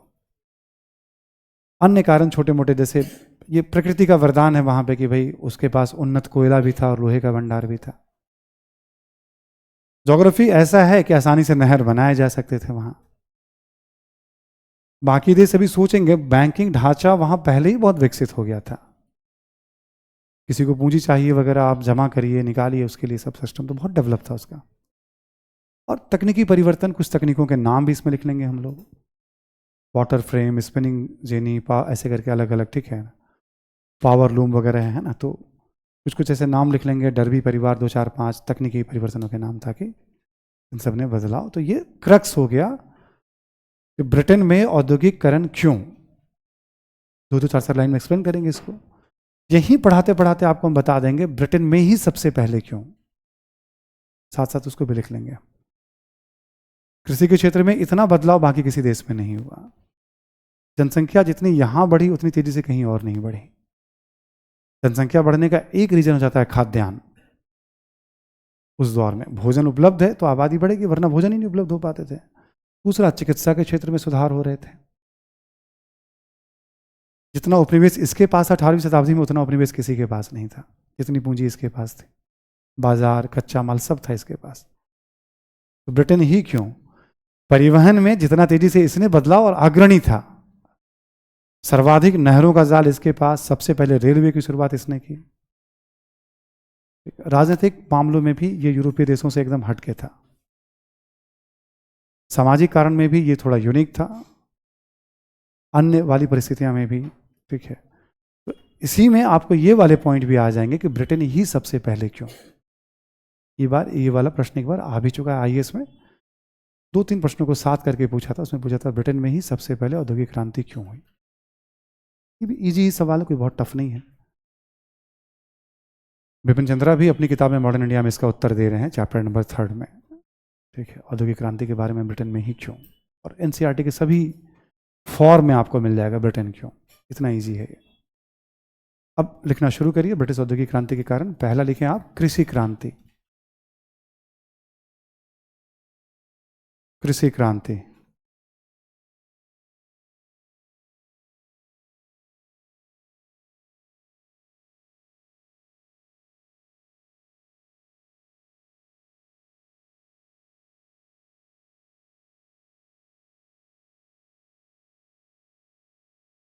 कृषि क्रांति में आप लिखते चले आपकी 18वीं शताब्दी में, 18वीं शताब्दी में ब्रिटेन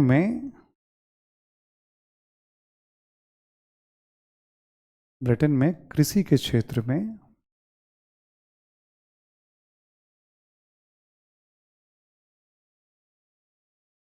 कई महत्वपूर्ण परिवर्तन दिखाई पड़ते हैं।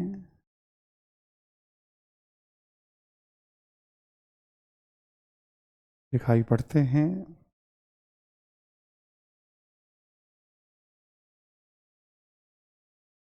दिखाई पड़ते हैं जिसका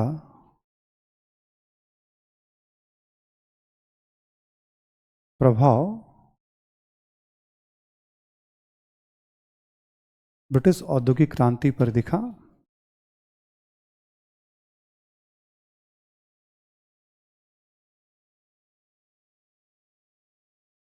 यहां लिख लेंगे आप पॉइंट्स फॉर में कि बाड़ाबंदी आंदोलन के कारण,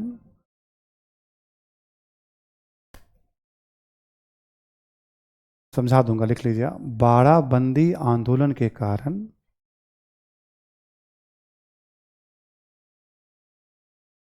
बड़े बड़े फार्मों पर खेती, आंदोलन के कारण बड़े बड़े फार्मों पर खेती की जाने लगी।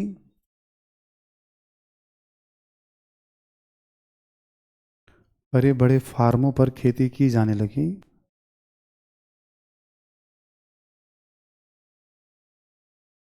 इससे उत्पादन बढ़ा। खेती की जाने लगी, इससे उत्पादन बढ़ा और भूमिहीन श्रमिकों की संख्या भी,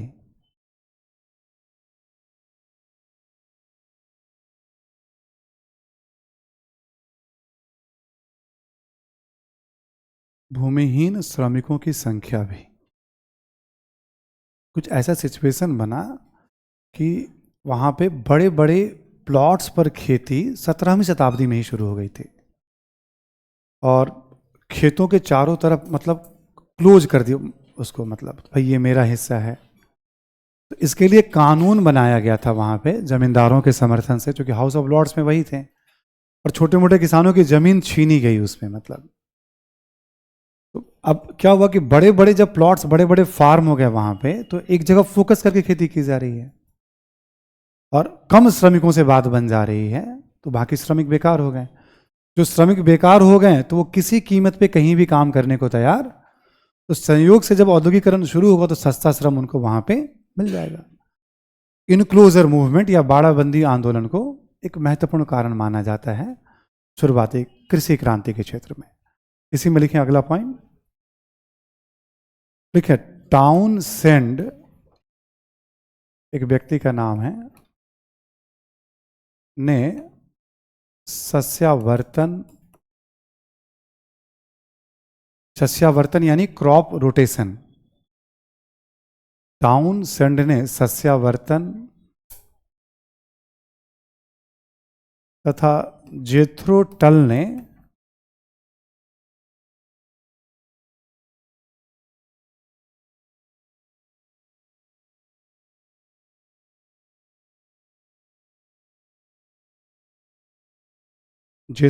ने बीज बोने के यंत्र का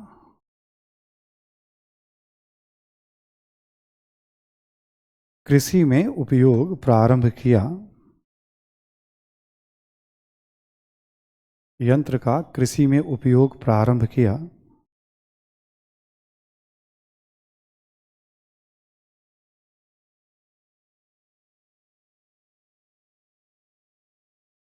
ठीक है, ठीक है, प्रारंभ किया। लिखें इससे भी उत्पादकता बढ़ी,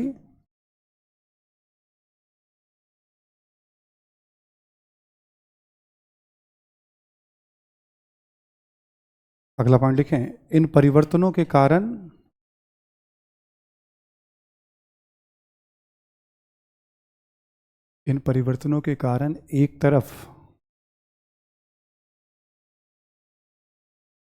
एक तरफ बढ़ती हुई जनसंख्या के लिए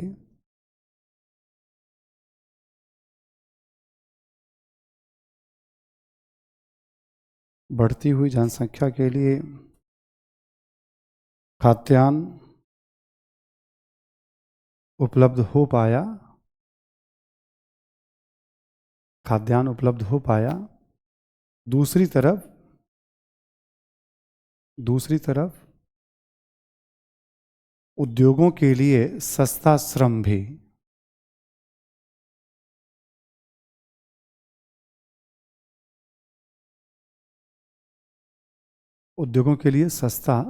भी, ठीक है।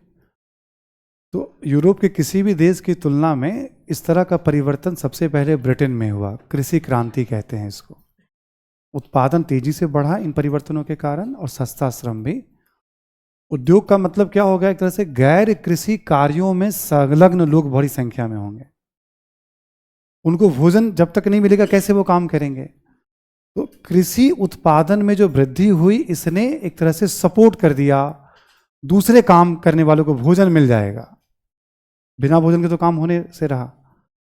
तो कृषि क्रांति को आधारभूत कारण माना जाता है औद्योगिक क्रांति का। इसके होने से आगे की संभावनाएं खुली, और दो डायरेक्ट बेनिफिट थे, भोजन मिल जाएगा गैर कृषि कार्यों में संलग्न लोगों को, और सस्ता श्रम। पहला परिवर्तन यूरोप के किसी भी देश में आपको यह नहीं दिखने वाला है ब्रिटेन की तुलना में। दूसरा पॉइंट लिखें आप, देखिए 18वीं सदी के उत्तरार्ध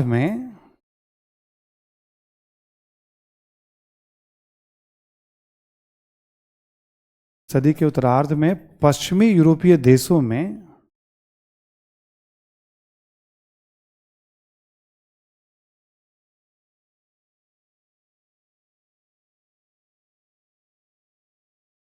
जनसंख्या का तेजी से विकास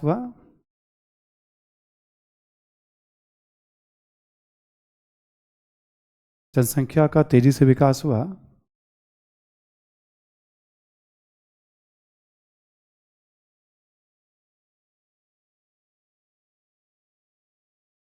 लिखें, इसमें भी ब्रिटेन अग्रणी राष्ट्र था।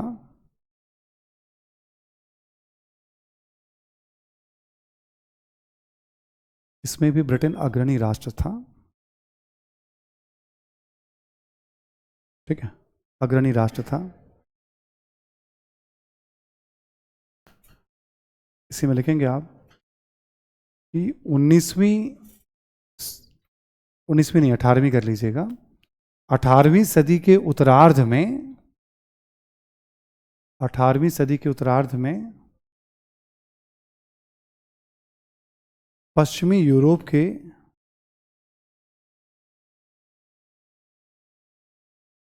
20 शहरों की आबादी दुगनी हो गई। 20 शहरों की आबादी दुगनी हो गई। उसमें 11 शहर ब्रिटेन के थे।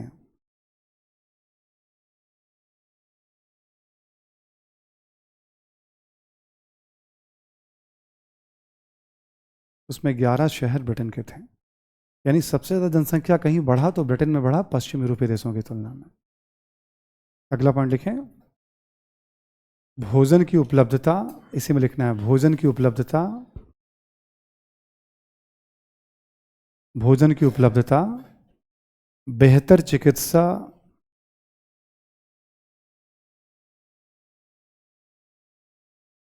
बेहतर चिकित्सा इत्यादि जनसंख्या वृद्धि के मुख्य कारण थे।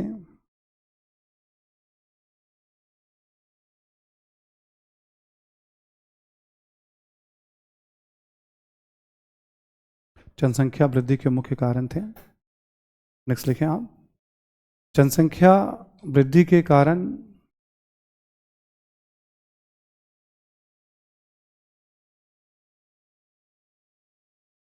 जनसंख्या वृद्धि के कारण एक तरफ मांग में वृद्धि हुई,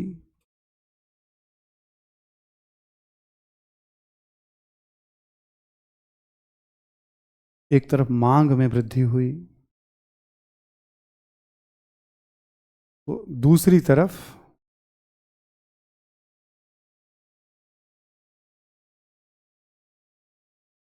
सस्ता श्रम भी उपलब्ध हो पाया।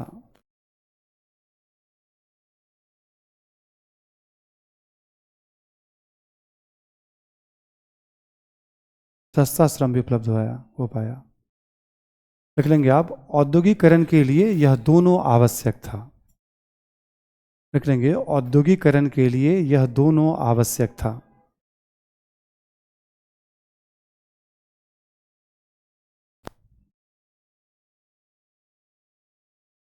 ठीक है, तो लास्ट का जो पॉइंट होगा ना, हमेशा उससे ब्रिटिश औद्योगिकरण को कैसे सपोर्ट कर रहा है वो, ये बस ये ध्यान रखना है आपको।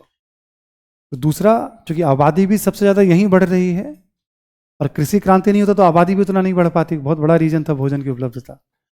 तीसरा लिखें आप, व्यापारिक क्रांति।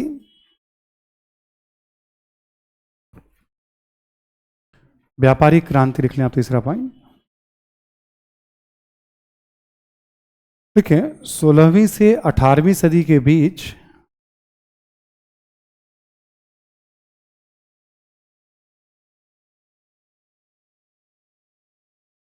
सोलहवीं से 18वीं सदी के बीच पश्चिम यूरोप में जो व्यापारिक क्रांति हुई,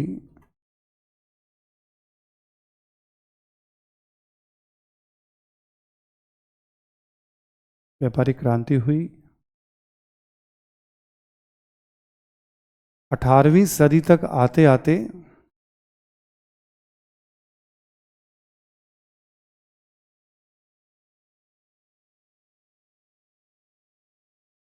जो व्यापारिक क्रांति हुई 18वीं सदी तक आते आते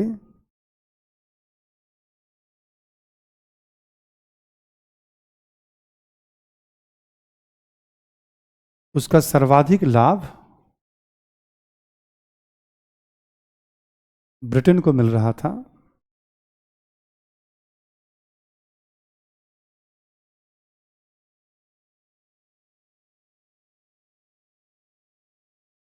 लेकिन आप जैसे ब्रिटेन के पास सर्वाधिक उपनिवेश थे,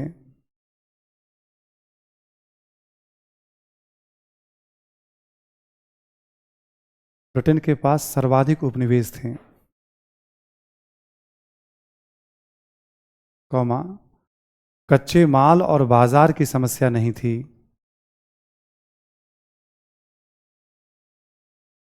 कच्चे माल और बाजार की समस्या नहीं थी,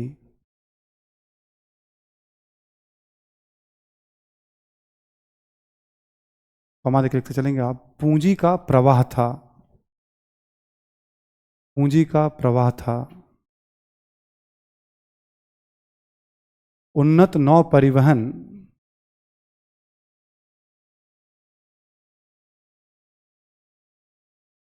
उन्नत नौ परिवहन एवं विकसित बैंकिंग ढांचा था,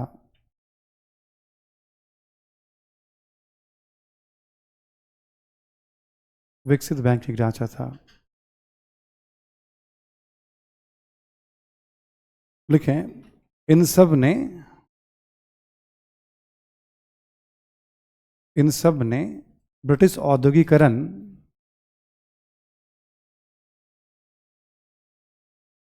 के लिए एक अनुकूल पृष्ठभूमि निर्मित की, इन सब ने ब्रिटिश औद्योगिकरण के लिए एक अनुकूल पृष्ठभूमि निर्मित की।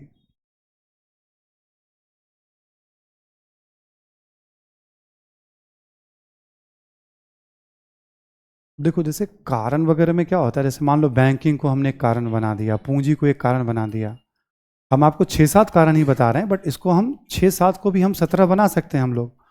तो एक नेचर में, चूंकि व्यापारिक क्रांति आपको हमने शुरू में समझाया था, पहली क्लास में, दूसरी क्लास में, वहां भी हमने व्यापारिक क्रांति का यही अर्थ लिखाया था, जो भी बता रहा हूं आपको। तो उसी पॉइंट्स को लेकर के हमने कि व्यापारिक क्रांति का सबसे ज्यादा फायदा 18वीं शताब्दी के मध्य तक आते आते ब्रिटेन को मिलने लगा। अब इसके पास बेहतर नौसेना है, बेहतर जहाज है, पूंजी खूब है इसके पास, उद्योगों में, अनुसंधान में पैसा कौन लगाएगा? जिसके पास पैसा होगा। इसको बाजार की समस्या नहीं है, कच्चे माल की समस्या नहीं है, विकसित बैंकिंग सिस्टम है। 1694 में बैंक ऑफ इंग्लैंड आ गया है, 1800 ईस्वी तक आते आते 300 क्षेत्रीय बैंक काम कर रहे हैं ब्रिटेन में। भारत में टीपू सुल्तान को मराठों का साथ मिलेगा या नहीं, मतलब एक बात हम कह रहे हैं, हम वहां संघर्ष कर रहे हैं, वेलेस्ली क्या करेगा, मराठे क्या करेंगे, और ब्रिटेन जो है लगभग 300 क्षेत्रीय बैंक और बैंक ऑफ इंग्लैंड के साथ दुनिया की अर्थव्यवस्था में एक बड़ी भूमिका अदा कर रहा है। ठीक है, 1800 ईस्वी 300 क्षेत्रीय बैंक थे, उसके पास नंबर्स हैं किताबों में, एनसीईआरटी के ही सब जो आंकड़े मैं यूज कर रहा हूं, सब नई वाली एनसीईआरटी में सब डाटा दिए हुए हैं।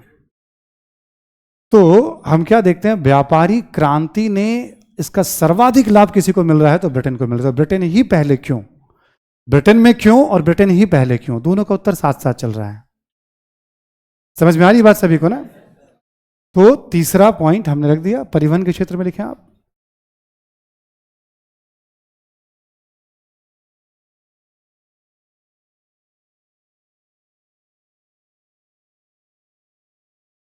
देखिए आपकी यूरोपीय देशों की तुलना में परिवहन के क्षेत्र में भी ब्रिटेन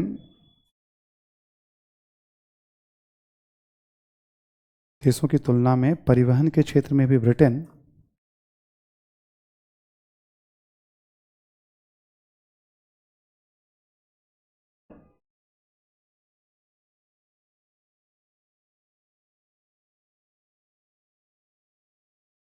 ब्रिटेन की स्थिति अधिक उन्नत थी,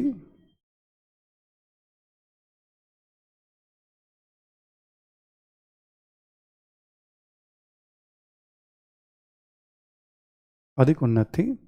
1800 ईस्वी तक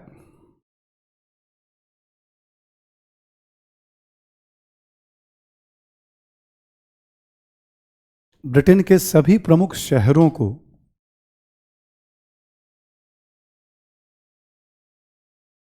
ब्रिटेन के सभी प्रमुख शहरों को नहरों से जोड़ दिया गया,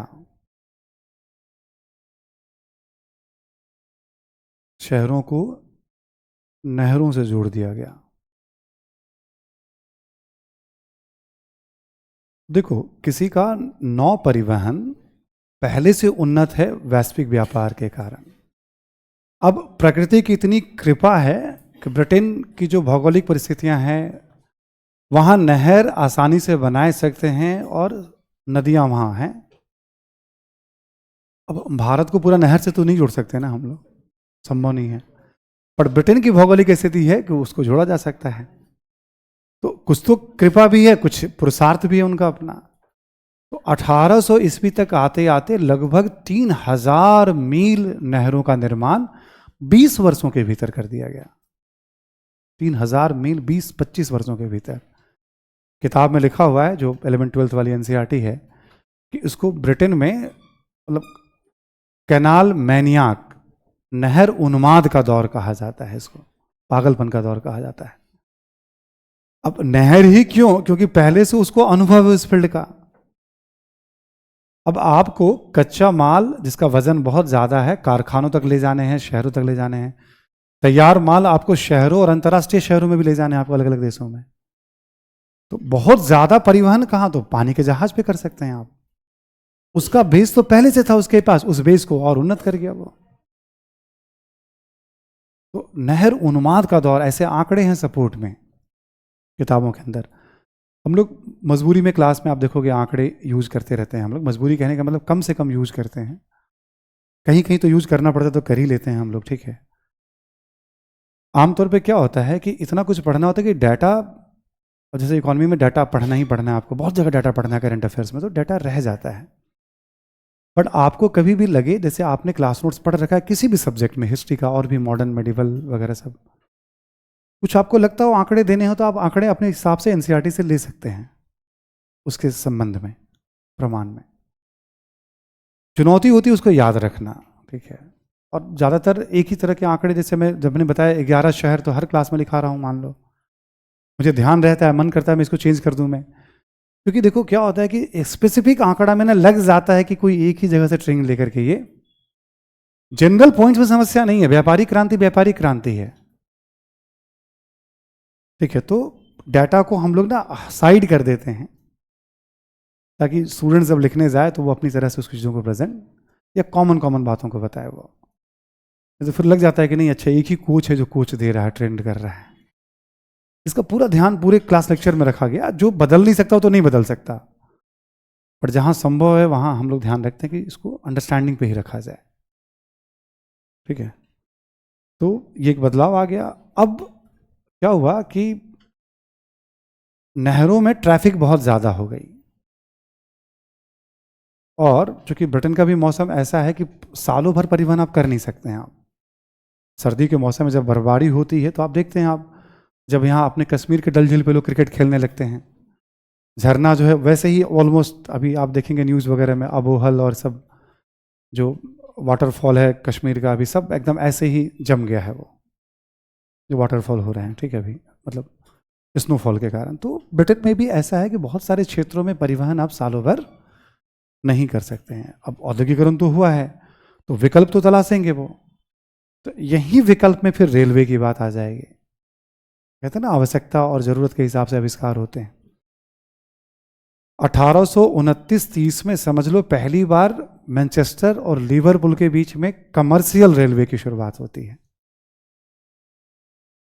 और 1850 तक आते आते करीब करीब 6 से 6,500 मील रेलवे लाइन का निर्माण। सोचो औद्योगिक विकास का रफ्तार क्या है कि 20 वर्षों में 6,000 मील रेलवे लाइन का निर्माण। भूख यहीं तक नहीं रुकती है, 1853 में भारत में भी रेलवे को वो इंट्रोड्यूस कर देते हैं। जब वहां की अर्थव्यवस्था पर मंदी का प्रभाव होता है तो भारत में भी रेलवे लेकर आ जाते हैं। और 1905 तक आते आते 5-7 हजार मील, 10,000 मील भारत में भी रेलवे लाइन वो बना देते हैं। भारत में रेलवे का जो विकास हुआ है ना 1913-14 के पहले तक जो कुछ भी हुआ है, उसका छोटा सा छोटा नट बोल्ट भी ब्रिटेन से ही आता था। फर्स्ट वर्ल्ड वॉर के दौरान पहली बार बिहार में एक जगह पड़ता है जमालपुर, वहां पे एक रेलवे वर्कशॉप स्टैब्लिश, युद्ध की परिस्थितियां ऐसी विकट हो गई थी, ठीक है। तो ब्रिटिश जरूरतों के कारण तो परिवहन क्या करता है, उस प्रक्रिया को आगे बढ़ाता है। परिवहन से औद्योगिकरण को क्या गति मिलती है? मालों के आयात निर्यात में सुविधा, एक सुविधा से मिल जाती है। फिर राष्ट्रीय बाजार बन जाता है, अंतर्राष्ट्रीय बाजार तक तुरंत पहुंच हो जाती है आपकी। ठीक है, तो परिवहन कैटलिस्ट का काम करता है औद्योगिकरण की प्रक्रिया में, उसको गति देने का काम करता है, उत्प्रेरक का काम करता है। ठीक, इसी में लिखें आप अगला पॉइंट परिवहन में ही कि औद्योगिकरण के कारण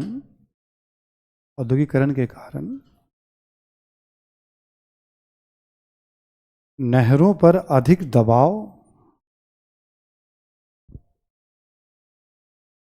ट्रैफिक का अधिक दबाव कर लीजिएगा, नहरों पर ट्रैफिक का अधिक दबाव था।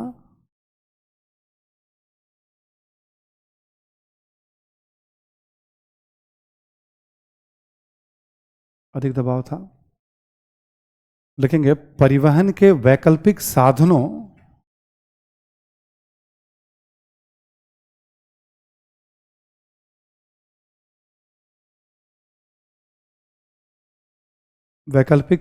पर अनुसंधान किया जाने लगा।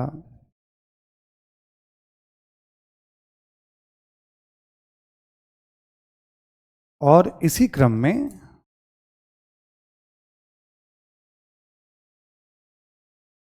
में सर्वप्रथम ब्रिटेन में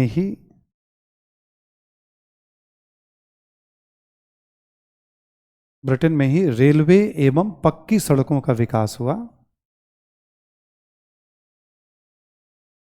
रेलवे एवं पक्की सड़कों का विकास हुआ।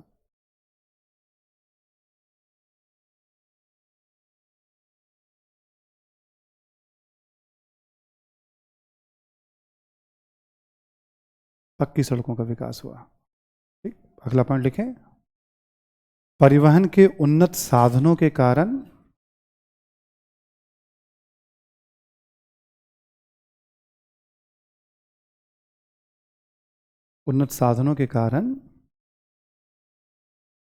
राष्ट्रीय अंतर्राष्ट्रीय बाजार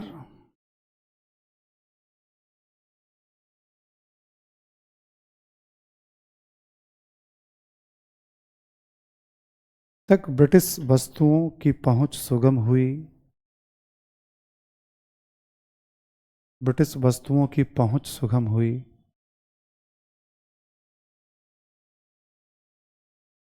पहुंच रिच, सुगम हुई, स्मूथ हुआ,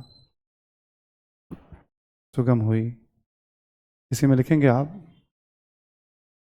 भारी उद्योगों का विकास भी तेजी से हुआ। भारी उद्योगों का, हैवी इंडस्ट्री का विकास भी तेजी से हुआ।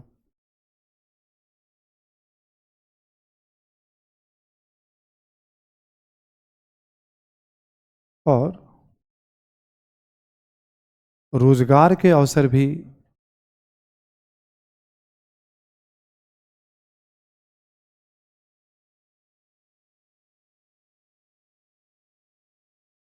ठीक है, रोजगार का अवसर भी उपलब्ध हुआ। अब ये सारी चीजें क्या कर रही हैं? राष्ट्रीय बाजार है तो औद्योगिकरण, रेलवे है तो सोचो इस्पात उद्योग की कितनी मांग बढ़ जाएगी। तो ये पूरा एक साइकिल बन जाएगा। इसके कारण कहा जाता है ब्रिटिश औद्योगिक क्रांति ना 4 क्रांतियों का बाई प्रोडक्ट है। ऐसा शब्द भी कुछ इतिहासकारों ने यूज किया है। ब्रिटिश औद्योगिक क्रांति 4 क्रांतियों का बाई प्रोडक्ट है। Agrarian revolution, population demographic revolution, ठीक है, commercial revolution and transportation revolution. चारों को क्रांति शब्द भी कहा जाता है। तो ये क्रांतिकारी बदलाव है ना परिवहन के क्षेत्र में। इन 4 क्रांतियों का परिणाम माना जाता है। ऐसे आधारभूत कारणों में इसको देखा जाता है। ठीक है, एक सवाल है आपके लिए, फांसीवाद क्या है? जिसको फांसी पर चढ़ा दिया जाता है। ठीक है, ये नहीं है ना, कुछ तो और होगा। तो अभी तो पढ़ेंगे ना हम लोग फांसीवाद। आप सिलेबस देखिएगा ना, मैंने लिखा रखा है उसमें फांसीवाद, नाजीवाद। ठीक, एक सवाल है ऑप्शनल, कब पढ़ाएंगे सर आप? ठीक है, मैं आपको कह चुका हूं कि ये एकमात्र खान सर डिसाइड करते हैं, ठीक है। मुझे कोई दिक्कत नहीं है पढ़ाने में, जब मैं आया था तब भी बात थी कि मैं पढ़ा दूंगा, लेकिन पढ़ा दीजिए,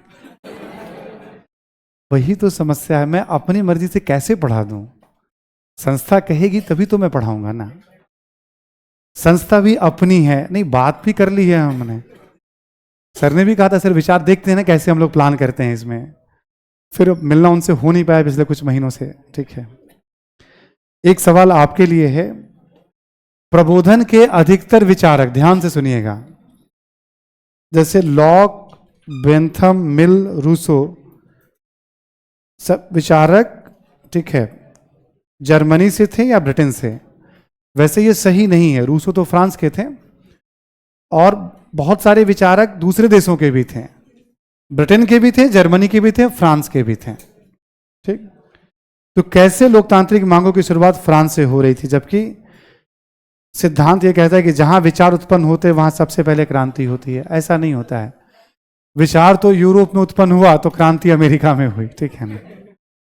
देखो, आप आदमी को आने जाने से रोक सकते हो, विचारों को नहीं रोक सकते हो।